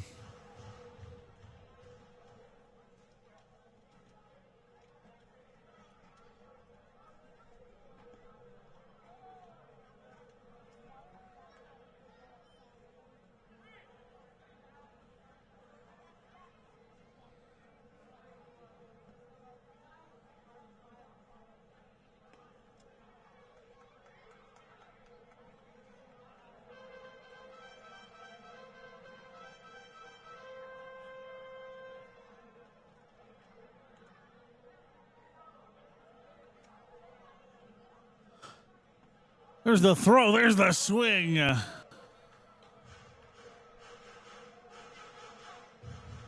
3-2.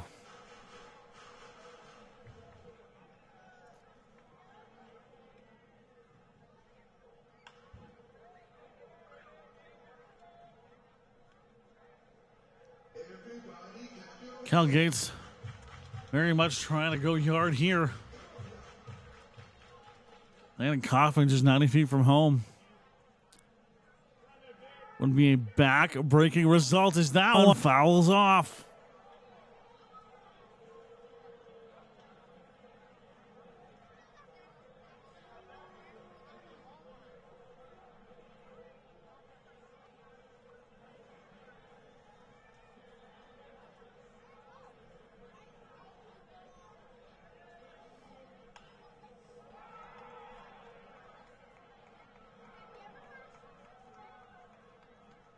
It's going to go up the middle. For Cal Gates, bring home Rimbliski.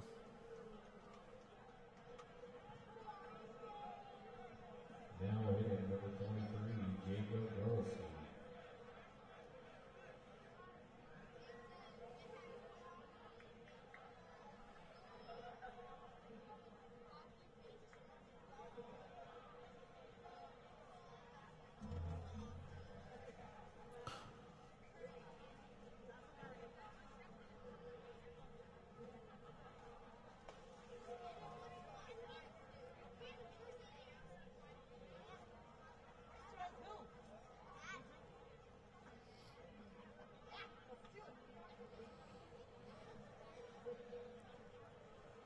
Rimbliski going to hang in here.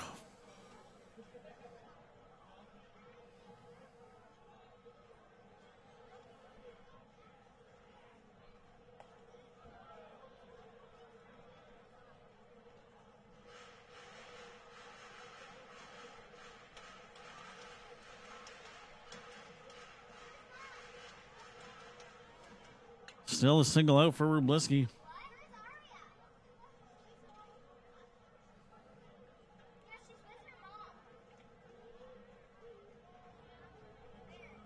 Two balls. That'll be the first strike.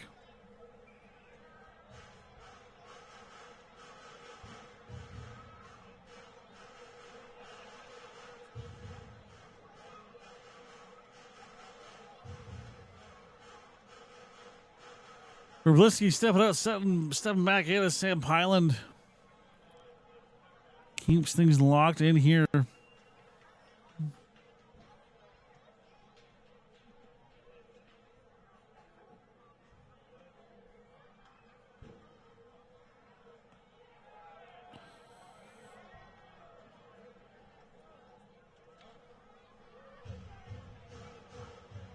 Three to one.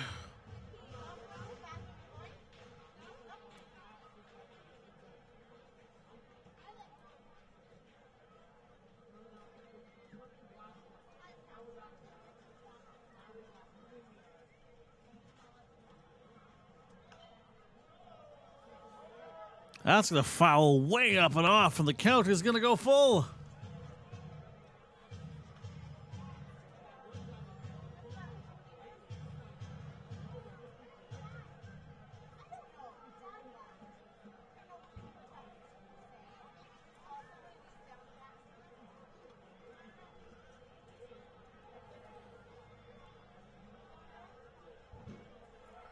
Here's the throw. There's the hit. That's going to go off into right field. Can they get there? It's going to bounce off the wall. Cal Gates might be able to make it home. No, not quite. It'll at least be a double, though, for Ryblisky as he sets Gates up in scoring position.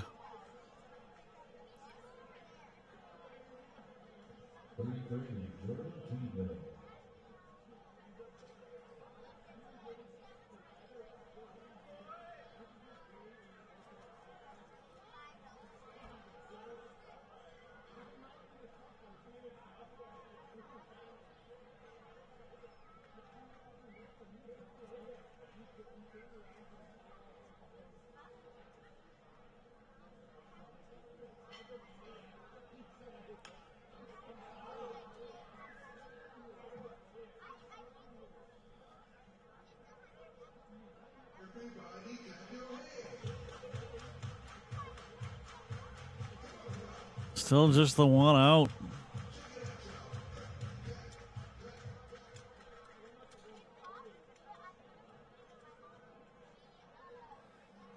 That's Keeveman. That's that one. Split the gap and go right up the middle. That's the perfect blooper you can ask for. One run comes home. 2 runs come home. It is an 11-7 ball game on the 2 RBI single for Keeveman. Nash Rowell's coming up next, and we will have another coaching visit. And it looks like another pitching change on the deck as well.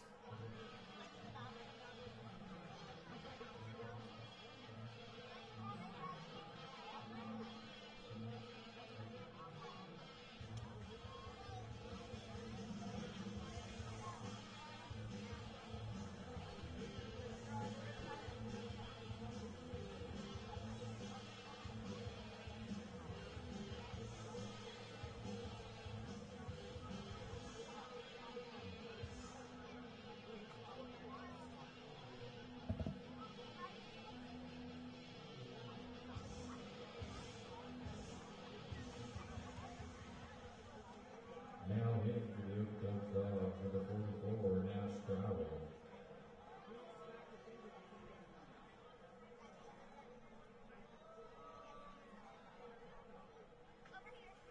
Pilot stays in. 1-0. Oh, pardon me. 0-1.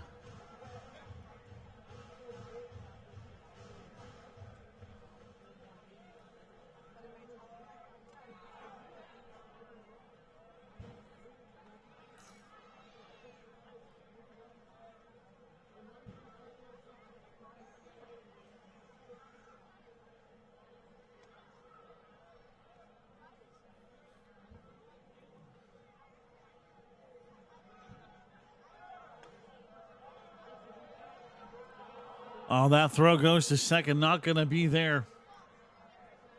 Keeveman is going to get all the way to third.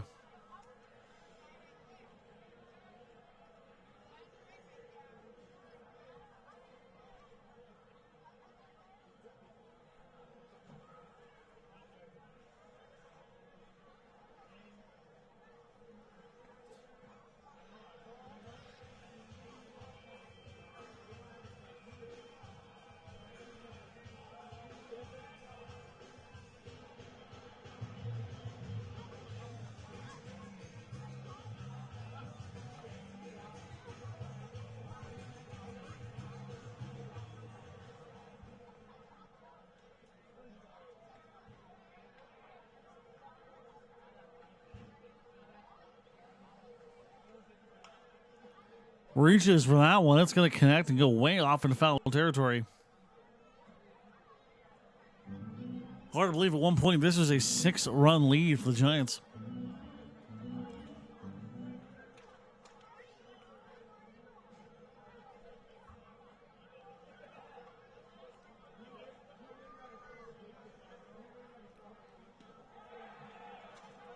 That's going to go around, and Nash Crowell can't make it.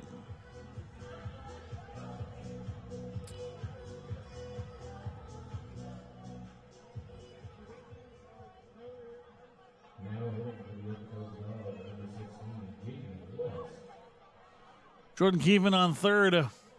Jaden Lusk in here now. A 7-run sixth inning has been just devastating, as that one's going to be for a strike one. Giants look for the first time in the series. They were able to really get the bats going, and just some inopportune pitching moments and wonky plays. That one way up into center field. Blissfully. Top half of the inning comes to a close. We head to the bottom of the sixth with Joey Hecker and Blake Smith staring one another down. We'll take a break and be right back. You are watching the WCBL on FloCollege.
Sometimes you can shake things up. That's why tonight's pitching change sponsor, Alberta, offers 3 ways to play all in one app. Casino, sports, and watering. Go Giants! Now pitching for the Okotoks Dawgs, Ryan Stone.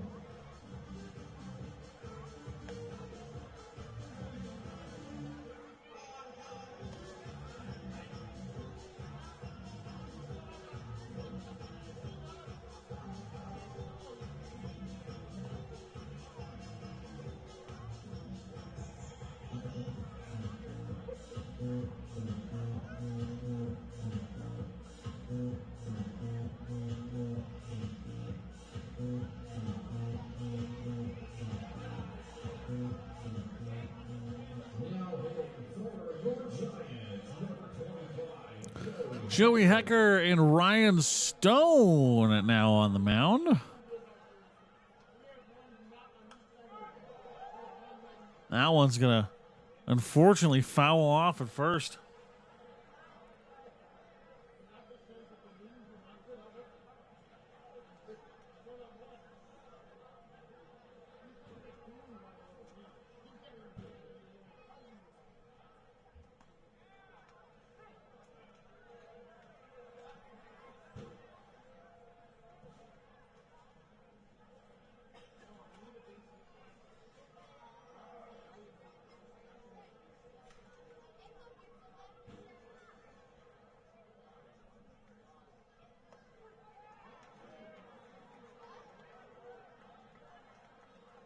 For the Giants, from Los Piedras, Puerto Rico, number 19, Surya Maldonado.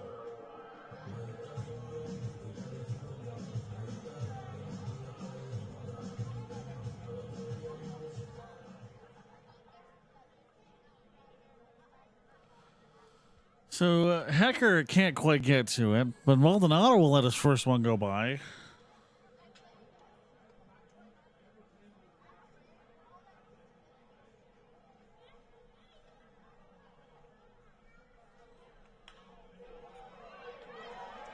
That one way off to left center, but It'll be enough for Maldonado to make his way on to first.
It's not going to get going.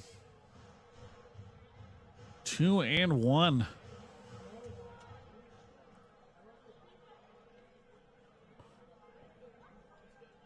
Ryan Stone. The throw and the swing. 2-2. Carson Young waiting up next.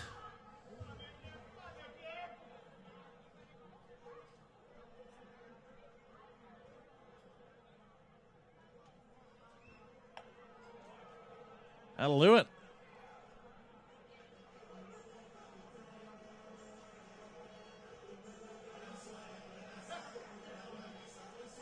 Carson Young's now out there. Carson Young out there at the moment. Now hitting for your Giants, number 17, Carson Young.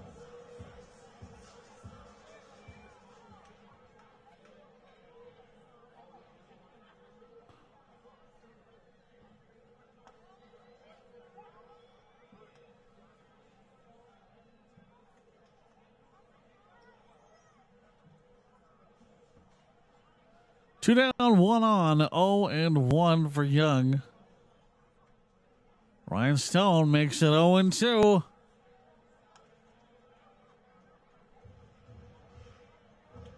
Fastball up to 88 miles an hour.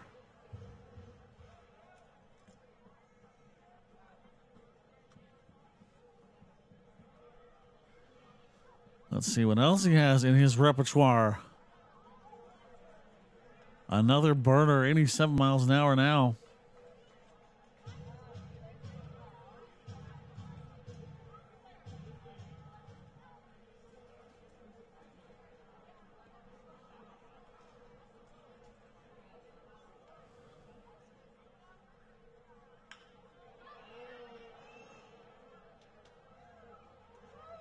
Up high and an easy grab. That's going to wrap up the inning. We're going to head to the top of the 7th coming up next.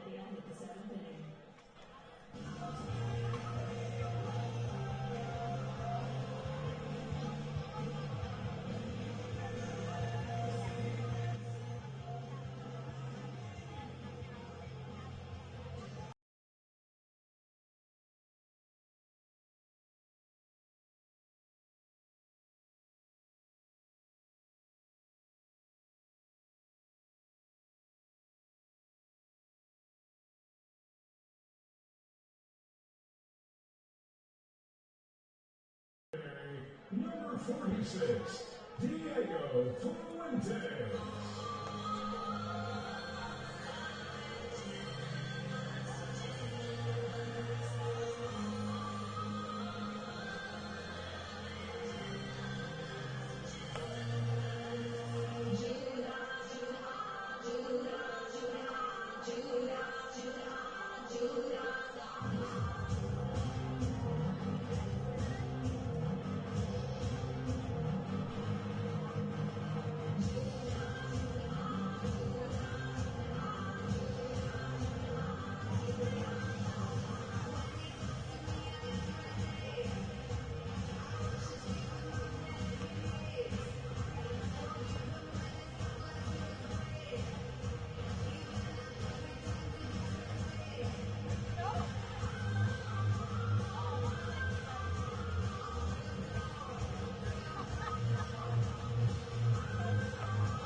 For the Dawgs, number 18, Jack Lucier.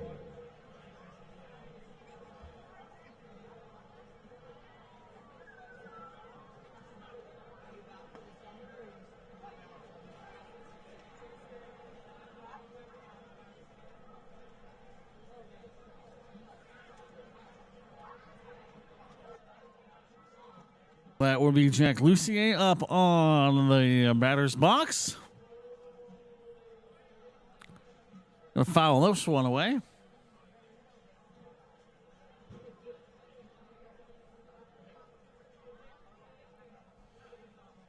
Now, despite it maybe not feeling the most awesome based on the scoreboard, for Giants fans, this is definitely an improvement over the last couple games as the Okotoks Dawgs have really kind of taken the boys to the woodshed.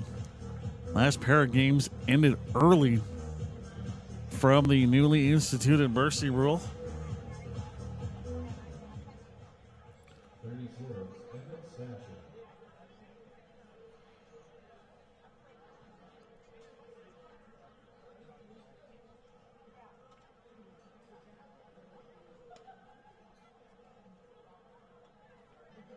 Ball one on Emmett Stasher.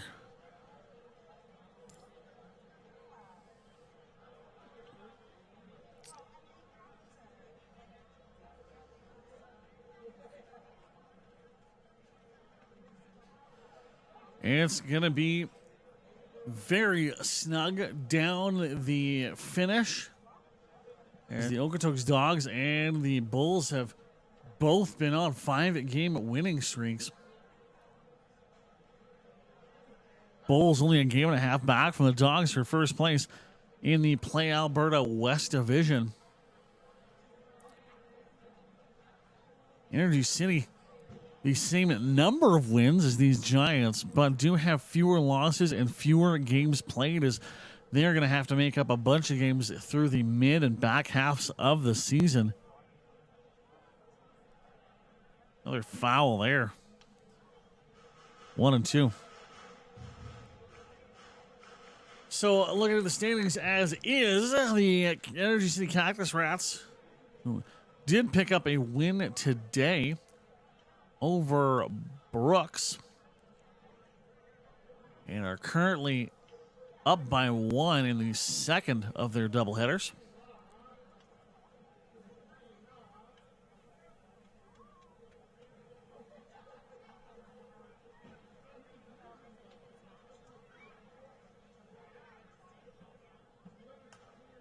Now is it a foul off again?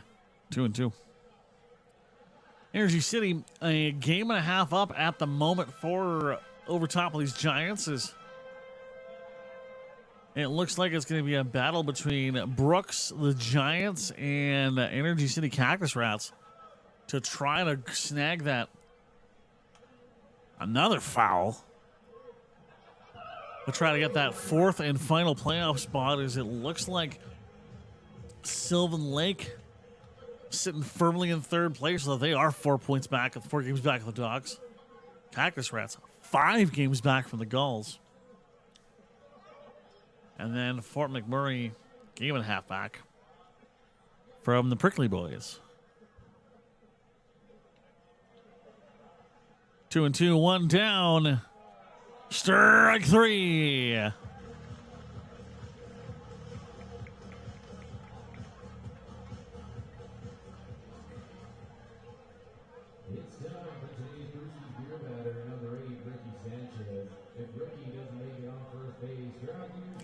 That's back-to-back strikeouts for Diego Fuentes, who had an appearance in the batting order earlier on this week.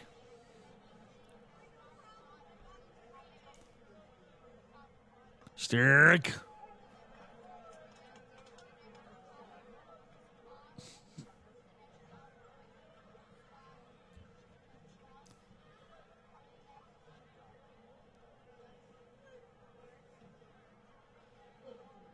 There's the throw. That one going to be sent to first base, and Ricky Sanchez can't beat it.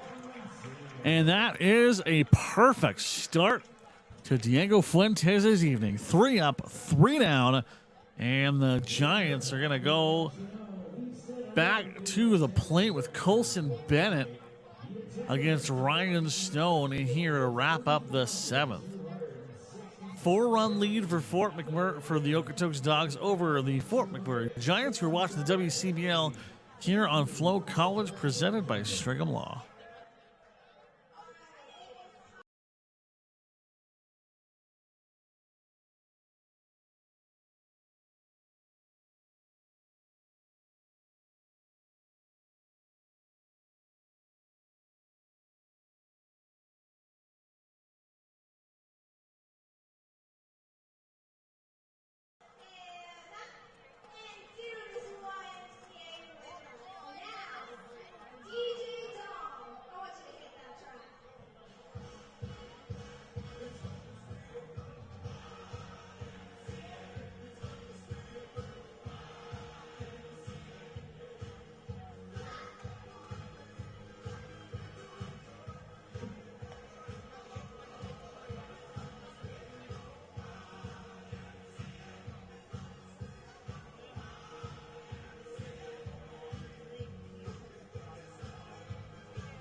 Colson Bennett, Ryan Stone.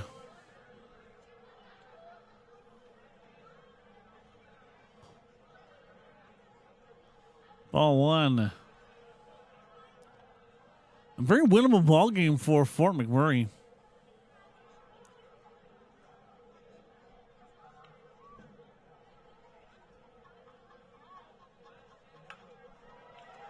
That one gonna head to the infield, throw to first.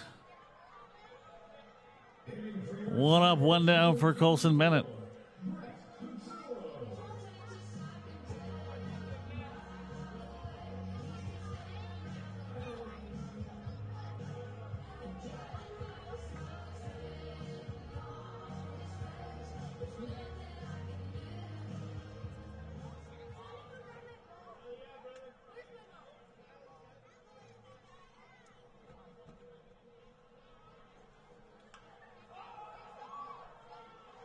Brett Patillo sends that one, but is not going to drop. 2 outs on the board just like that.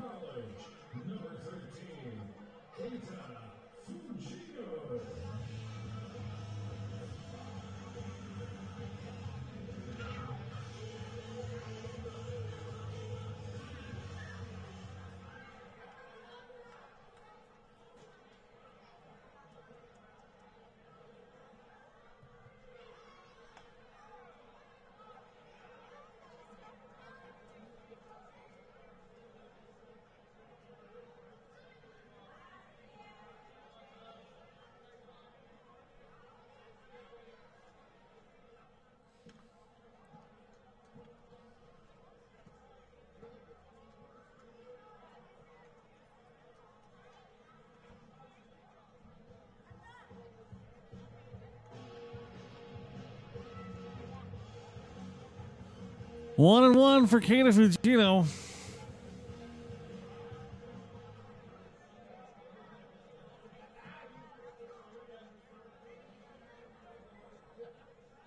The swing will not go. It'll be a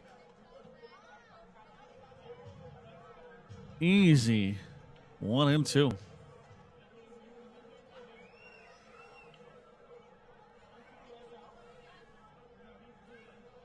There's some contact, but it's right to the second baseman. Throw to first, close out the inning. That'll do it. Blissfully.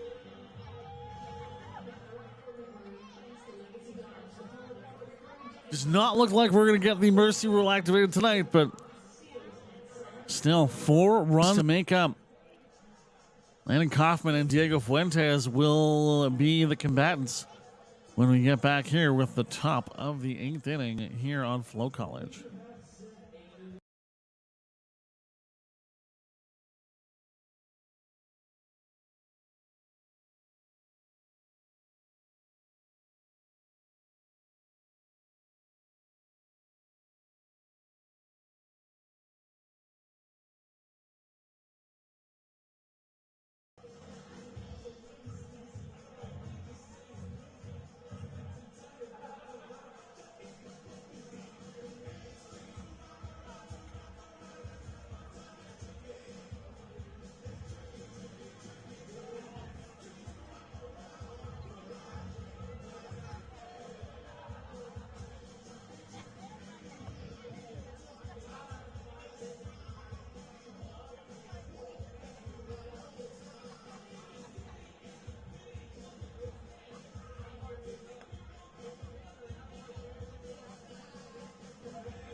Now hitting for the Okotoks Dawgs, number 2, Landon Kaufman.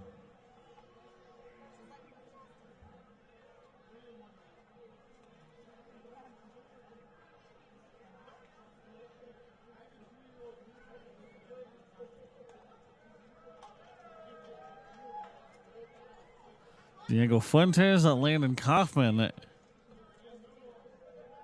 Fuentes gets the first strike on Kaufman.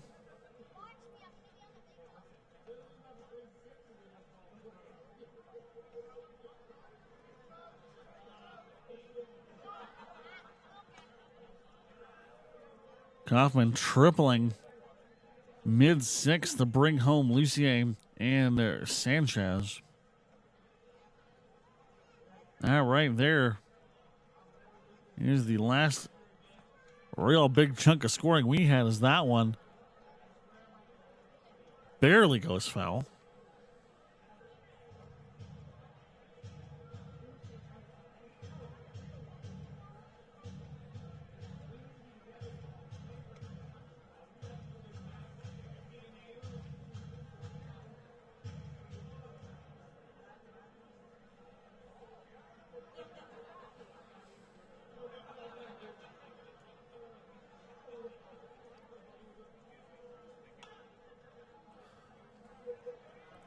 That's off the center.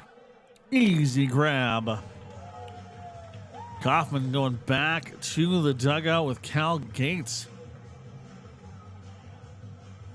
Making his way to the dish.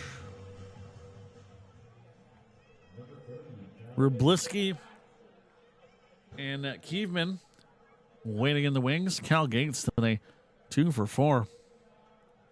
Ground out in the first, a single. After that, another ground out. And then another single. So based on how he's gone so far, ground out single, ground out single, ground out single. We have a Cal Gates ground out coming our way. As Diego Fuentes locks in here. 1-1.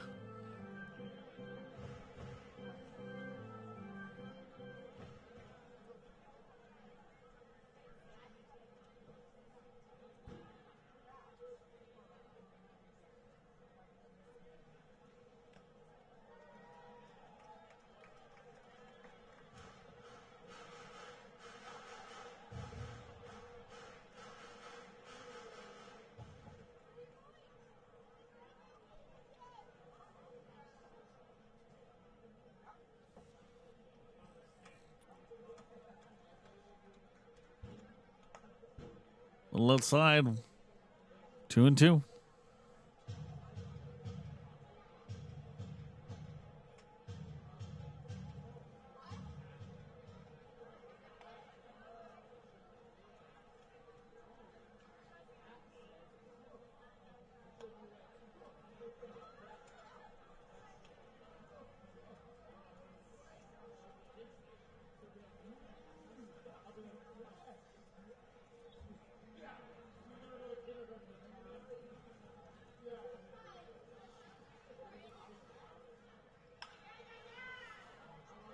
Here's the throw to first. Cal Gates grounding that one out. So the next time he comes up, we're going to have a single. That's how it works. I'll come back to Jacob Rubliski. 1 for 4 on the day. Couple flyers, the ground out, but did have that double last time he was here.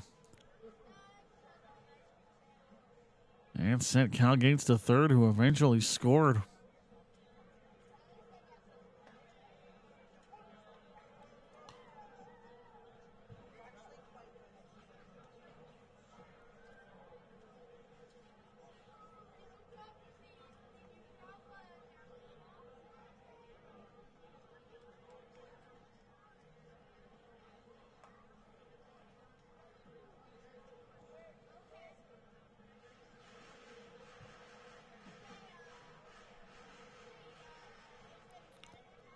A 1-1. As Rubliski looks to extend his magic and maybe extend this lead. That one goes up. Open infield. That is the inning. Or at least the top of it.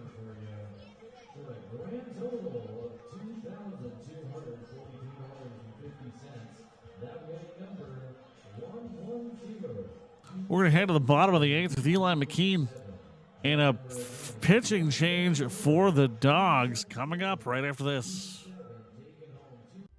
For more than 40 years, we've been there, helping Canadians find the extra space they need to grow and to create new memories. Sentinel Storage. Buy Canadian, store Canadian.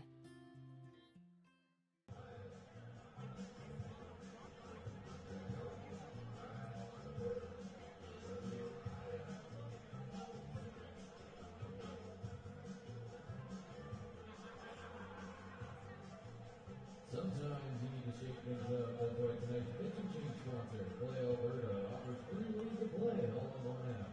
Casinos, sports, and lottery.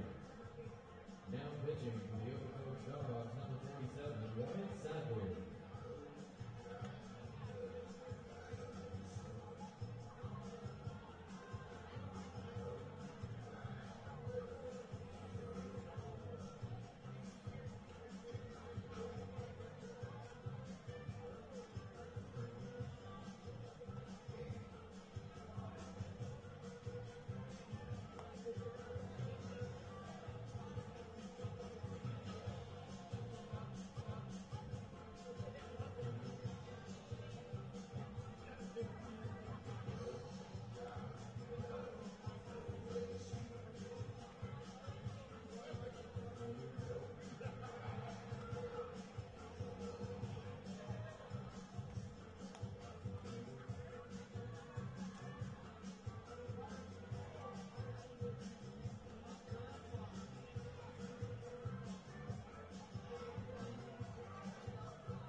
Wyatt Sadlier is on for the moment. Have a couple of outside throws, and McKean pulls ahead here. Make that 3 outside rows as McKean just has to sit and wait. 4-run ball game, grand slam would tie it.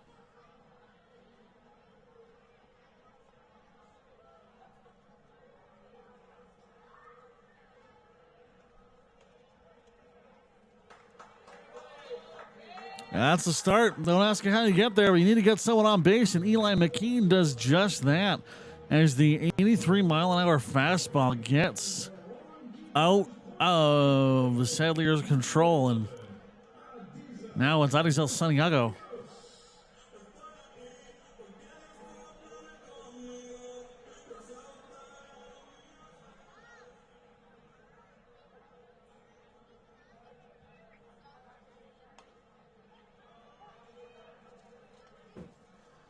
First one goes in for the 0-1.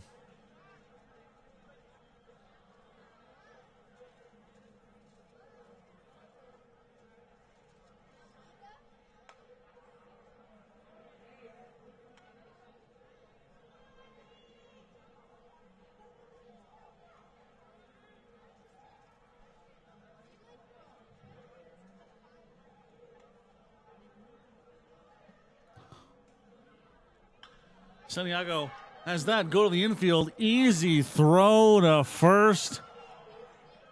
McKean can't get back on the attempted steal, and it's a double play.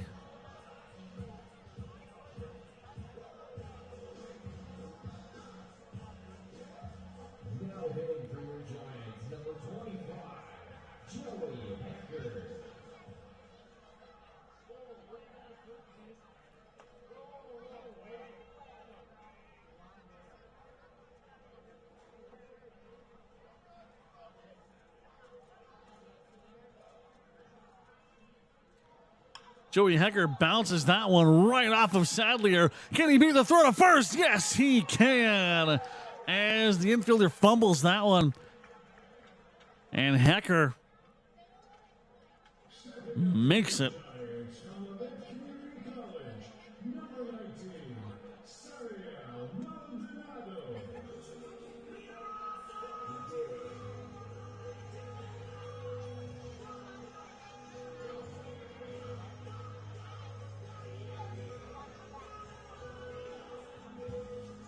Catcher Maldonado in that Suncor blue.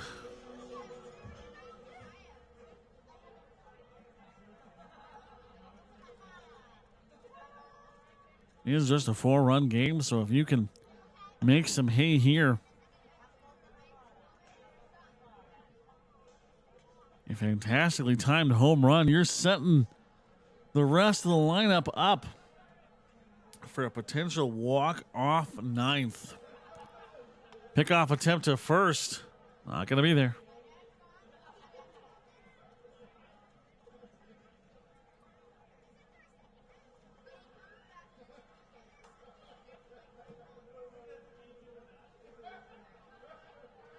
Miguel Tetro waiting next.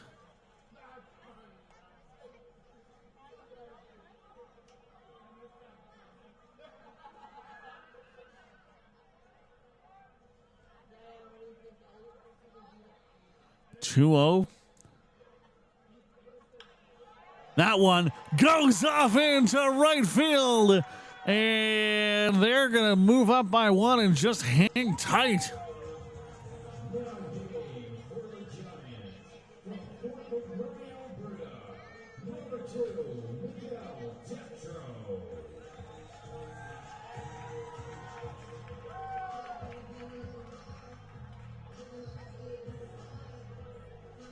Oh, it looks like we have a pinch hitter coming in. Oh, this could be huge. Oh, this could be big. As Marco Arocho checks in.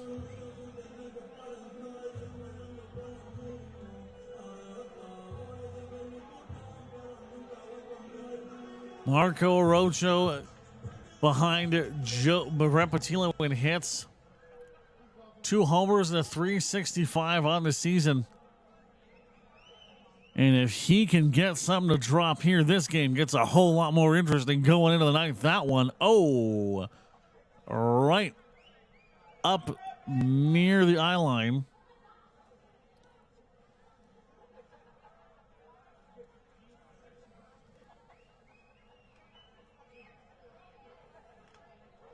Foul off for Orocho.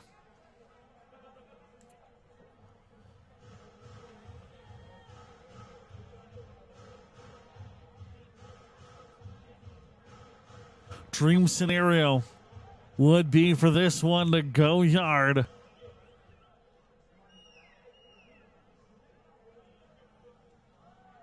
You know, Orocho's thinking that himself.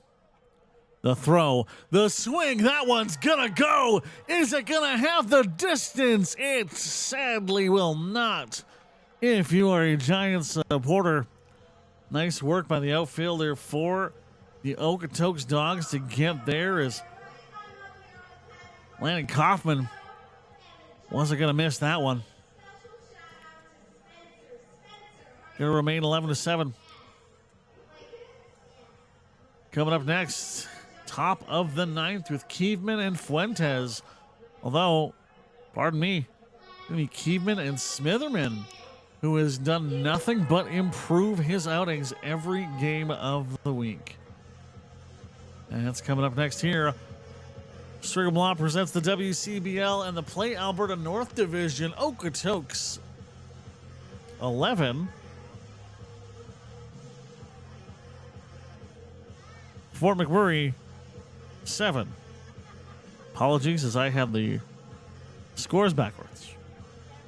We'll take a break and be right back on FloCollege.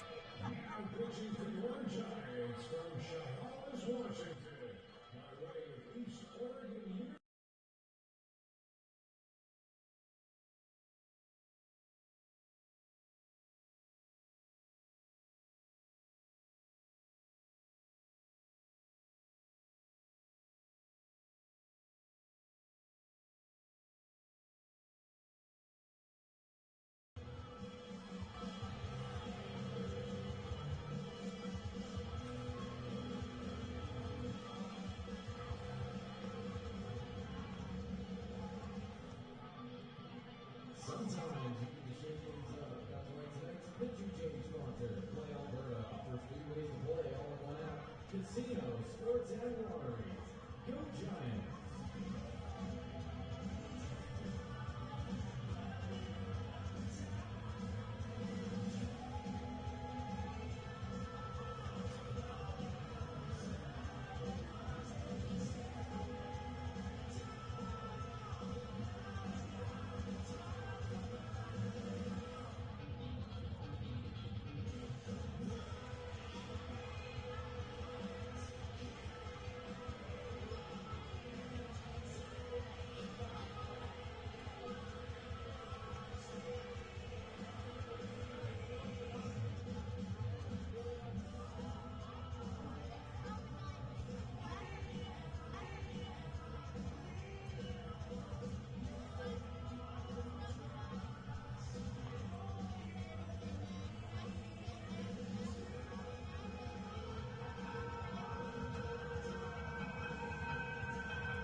Welcome back.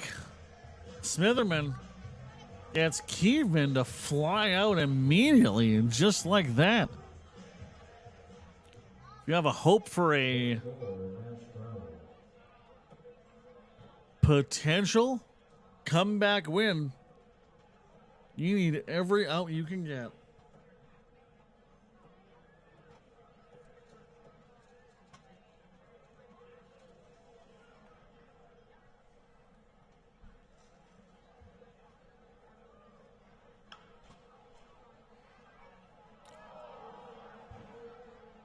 A bit of a drop there as Crowell gets on the first.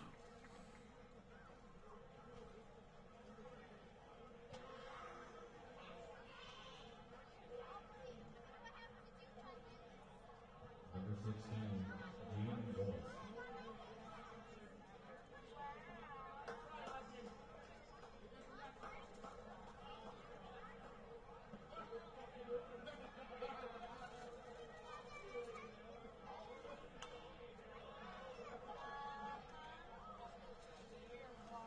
One's going to foul off and away.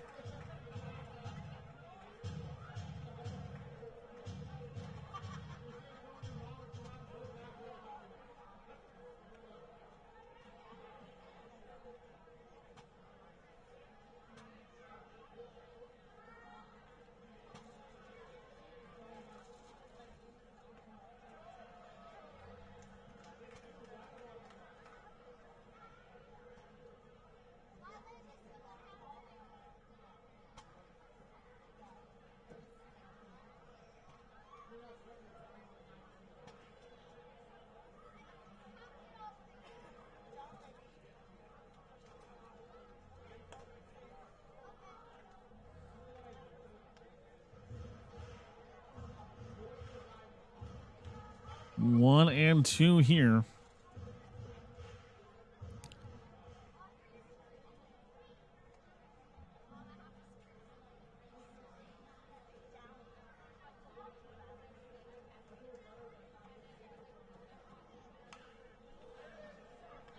Grab. Toss to second. Crowell is out. Lusk will reach, though.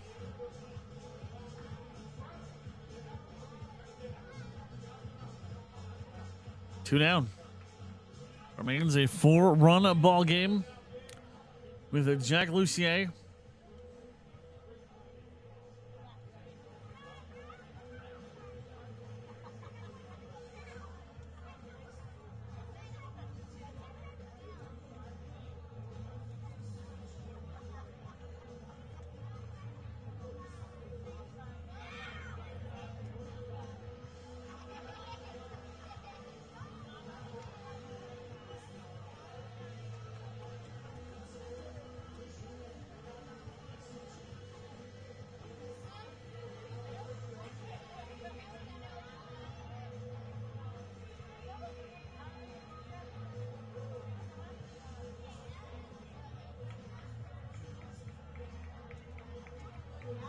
We'll check to make sure everyone's okay out in the outfield.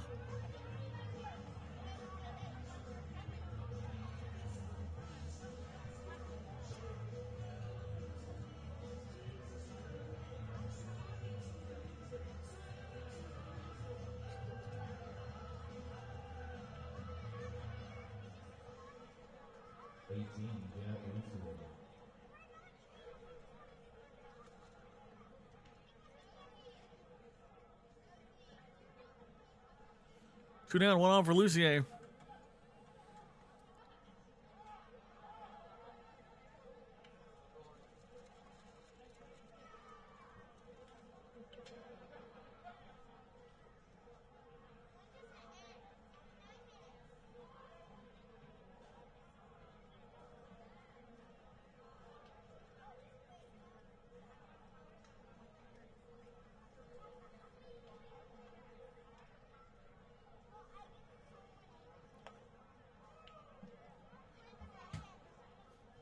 Two and 0.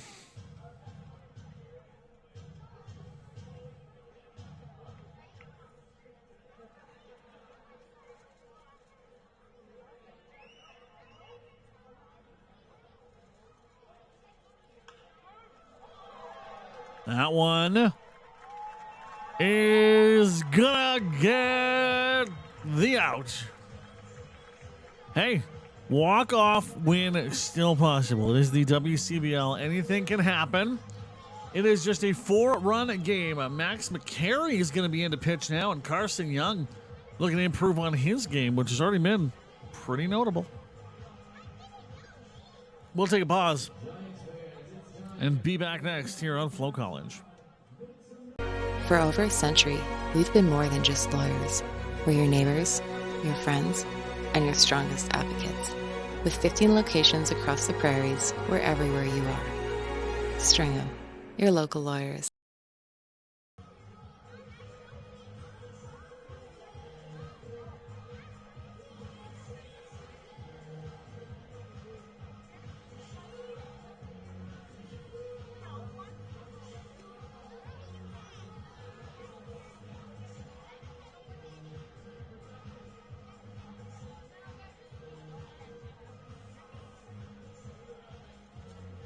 Sometimes you need to shake things up. Knockout Change 50 Change sponsor, Play Alberta offers 3 ways to play all in one app. Casino, sports, and lottery. Go Giants! Now pitching for the Okotoks Dawgs, number 30, McMurray.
Giants, number 17, Carson Young.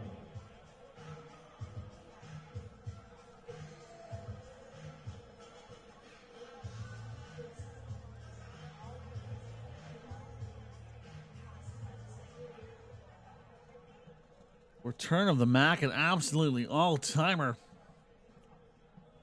As Carson Young rolls up, goes for the bunt, but it won't be there.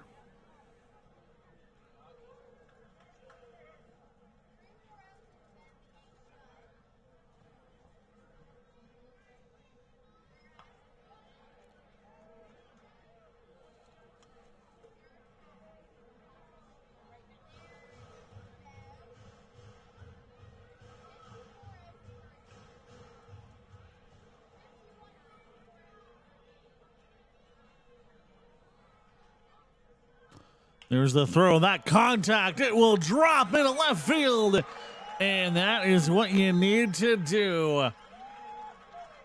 Colson Bennett also going to tap out of this one as pinch hitter Nick Chauvin, the home run leader for the Giants, now checks in.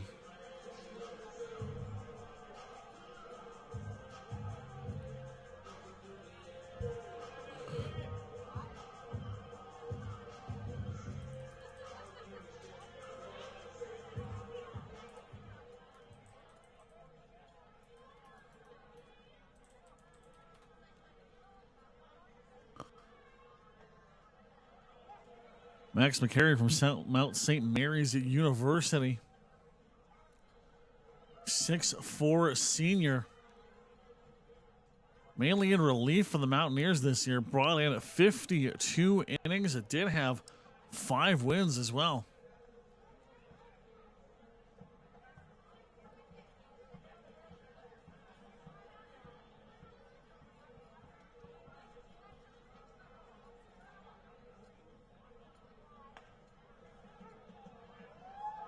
That's going to go for the strike, too.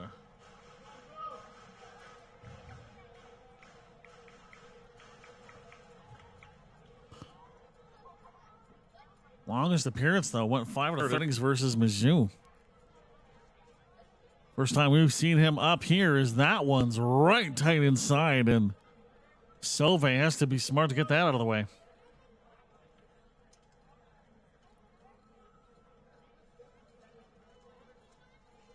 McMurray able to get an absolute ton of whip on that ball as that one is contacted out into left field. 2 batters, 2 on base, and the Giants stay alive. Brett Patillo, your offensive leader for Fort McMurray. Checks in now, and this is a general defensive check-in. Is there going to be a pull? There is not. How about that? No outs. 2 runners on. The go-ahead run is, or the tying run, pardon me, is sitting right now in the warm-up circle.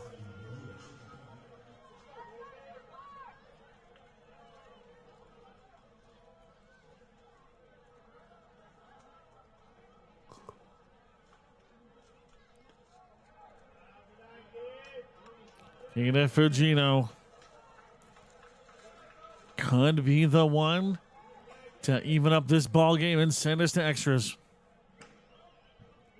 Gotta get there first. 1-0, 1-1 for Brett Patillo.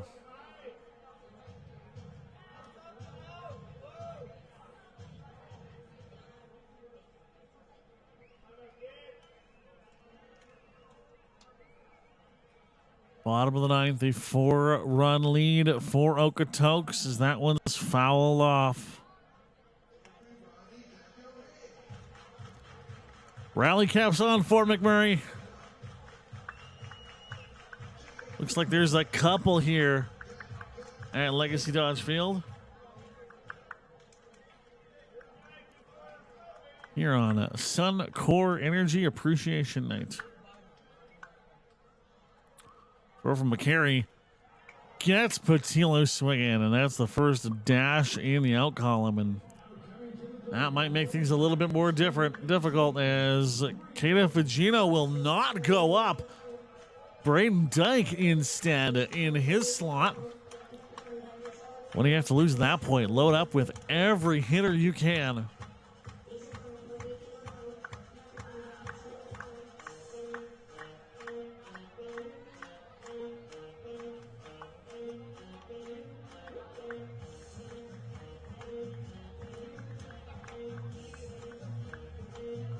Give McMurray a lot of credit. In his senior season, he only gave up 6 homers through 52 innings, so it looks like this is going to have to be done in chunks.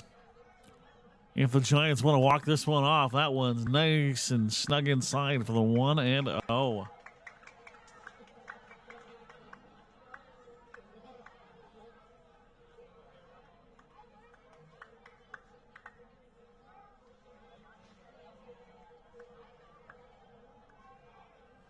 Braden Dyke swings at that one, but can't get the contact. It is 1-1. 17 hits on the year, 1 homer for Dyke.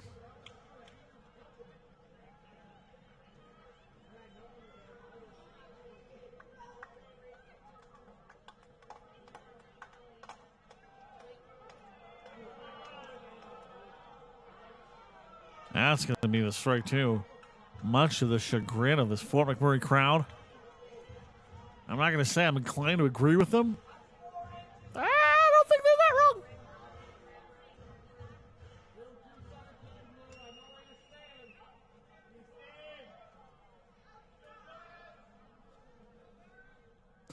Runners on 1 and 2. Braden Dyke at the plate.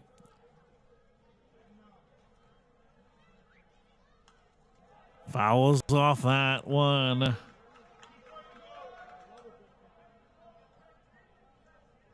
Just a reminder, At the moment, Eli McKean will be the tying run.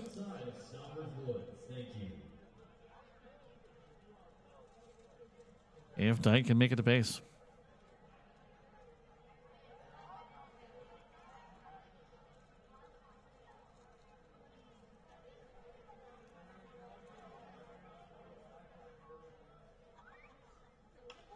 That one going to go way up in the air into the infield, and barring error, that's going to be down for out number 2. Eli McKean also going to be pinched out here as Jordan Breen is in.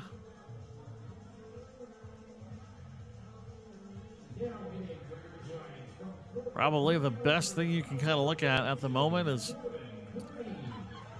Eli McKean with a homer and 2 hits on the season, but Fort McMurray's Jordan Breen is in here now. A 125 as he remains the last and best hope for a Giants win. Strike 1.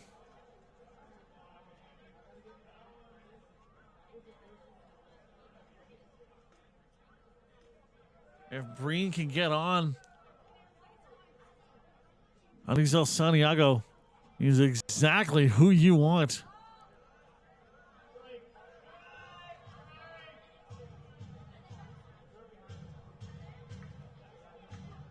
One and one. 2 down. Game hanging on by a thread.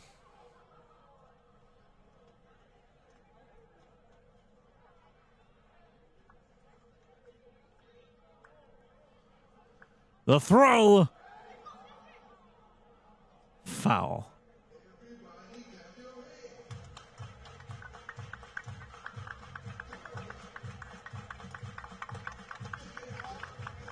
Could be down to the final swing for Jordan Breen. What a moment to make your statement on the season if Breen can connect on one of these throws. The throw well outside. 2 and 2.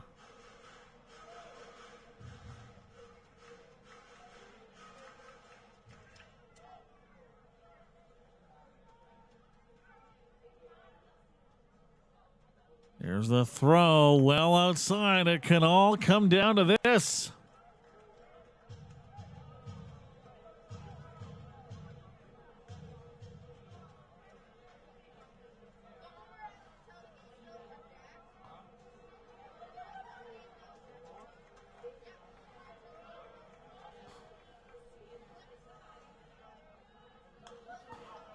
Swings at that one, fouled off again.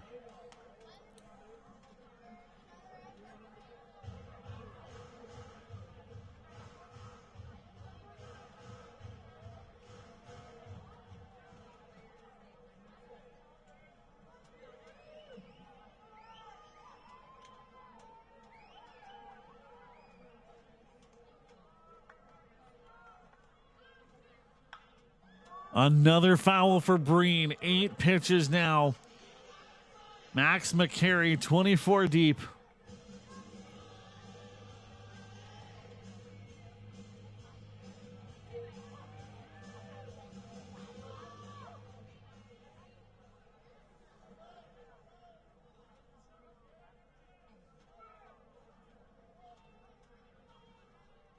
McMurray slings it. Breen finds it. It's going to drop.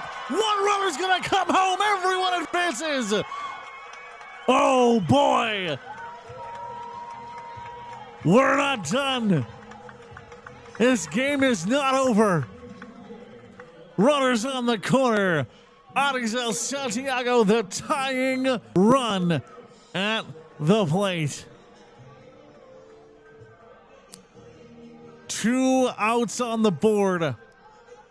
Anything could wrap up this game, or a miracle swing pushes us to extras.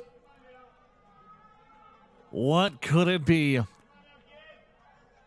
No one else but Anizel Santiago. Do you want right here Swing.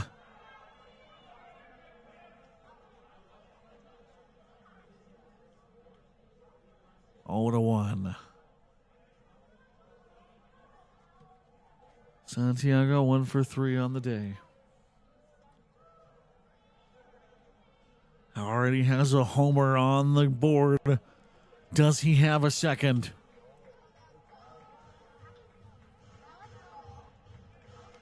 If he has another one in the roster, this game goes to extras. Contact goes. Will it drop? Yes, it will. This game's in play. A run comes home, and we're still playing ball. That's a double from Eliseo Santiago.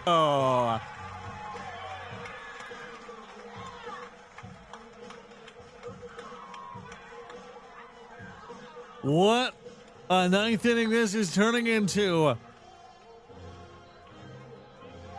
Max McMurray might be pulled here, and if it is, he is.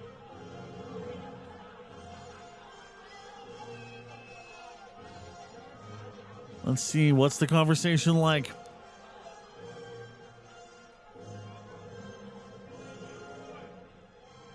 McMurray will stay. Wow.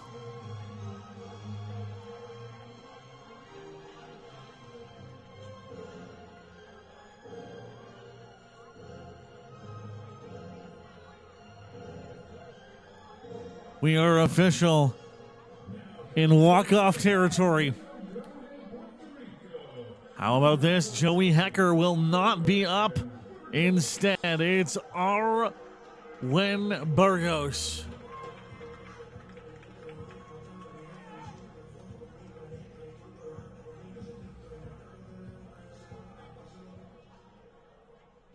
Games like this can be the defining ones of the season. Not the year the Giants have been hoping for, but all it takes is one.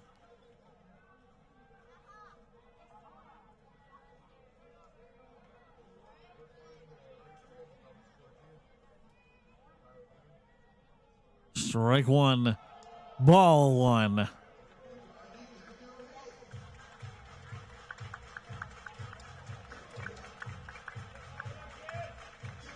Arwen Burgos, 9 hits on the year. Over 37 at-bats. That's a .243. 3 RBIs and a couple of walks. Foul.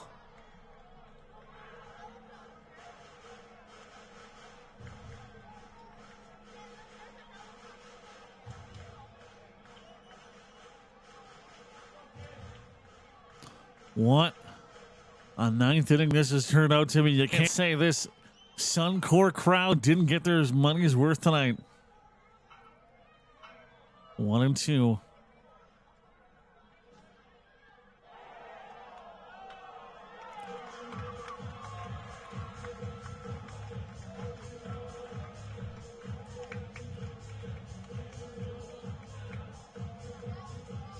Here's the 2-2.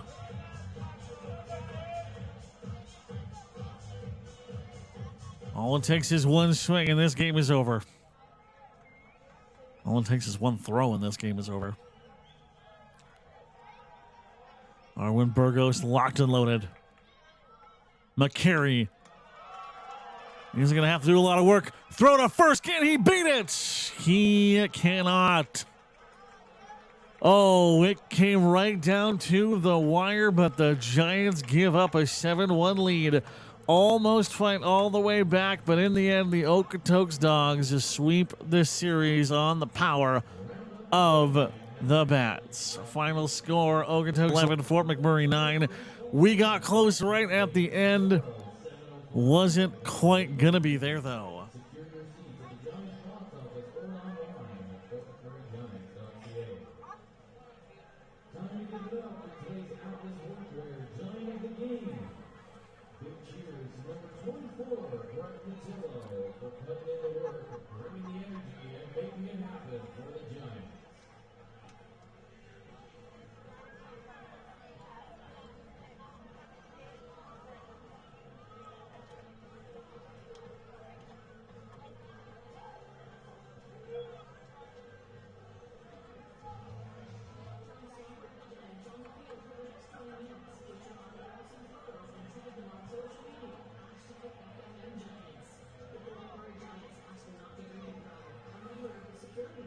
Ain't no rest for the wicked.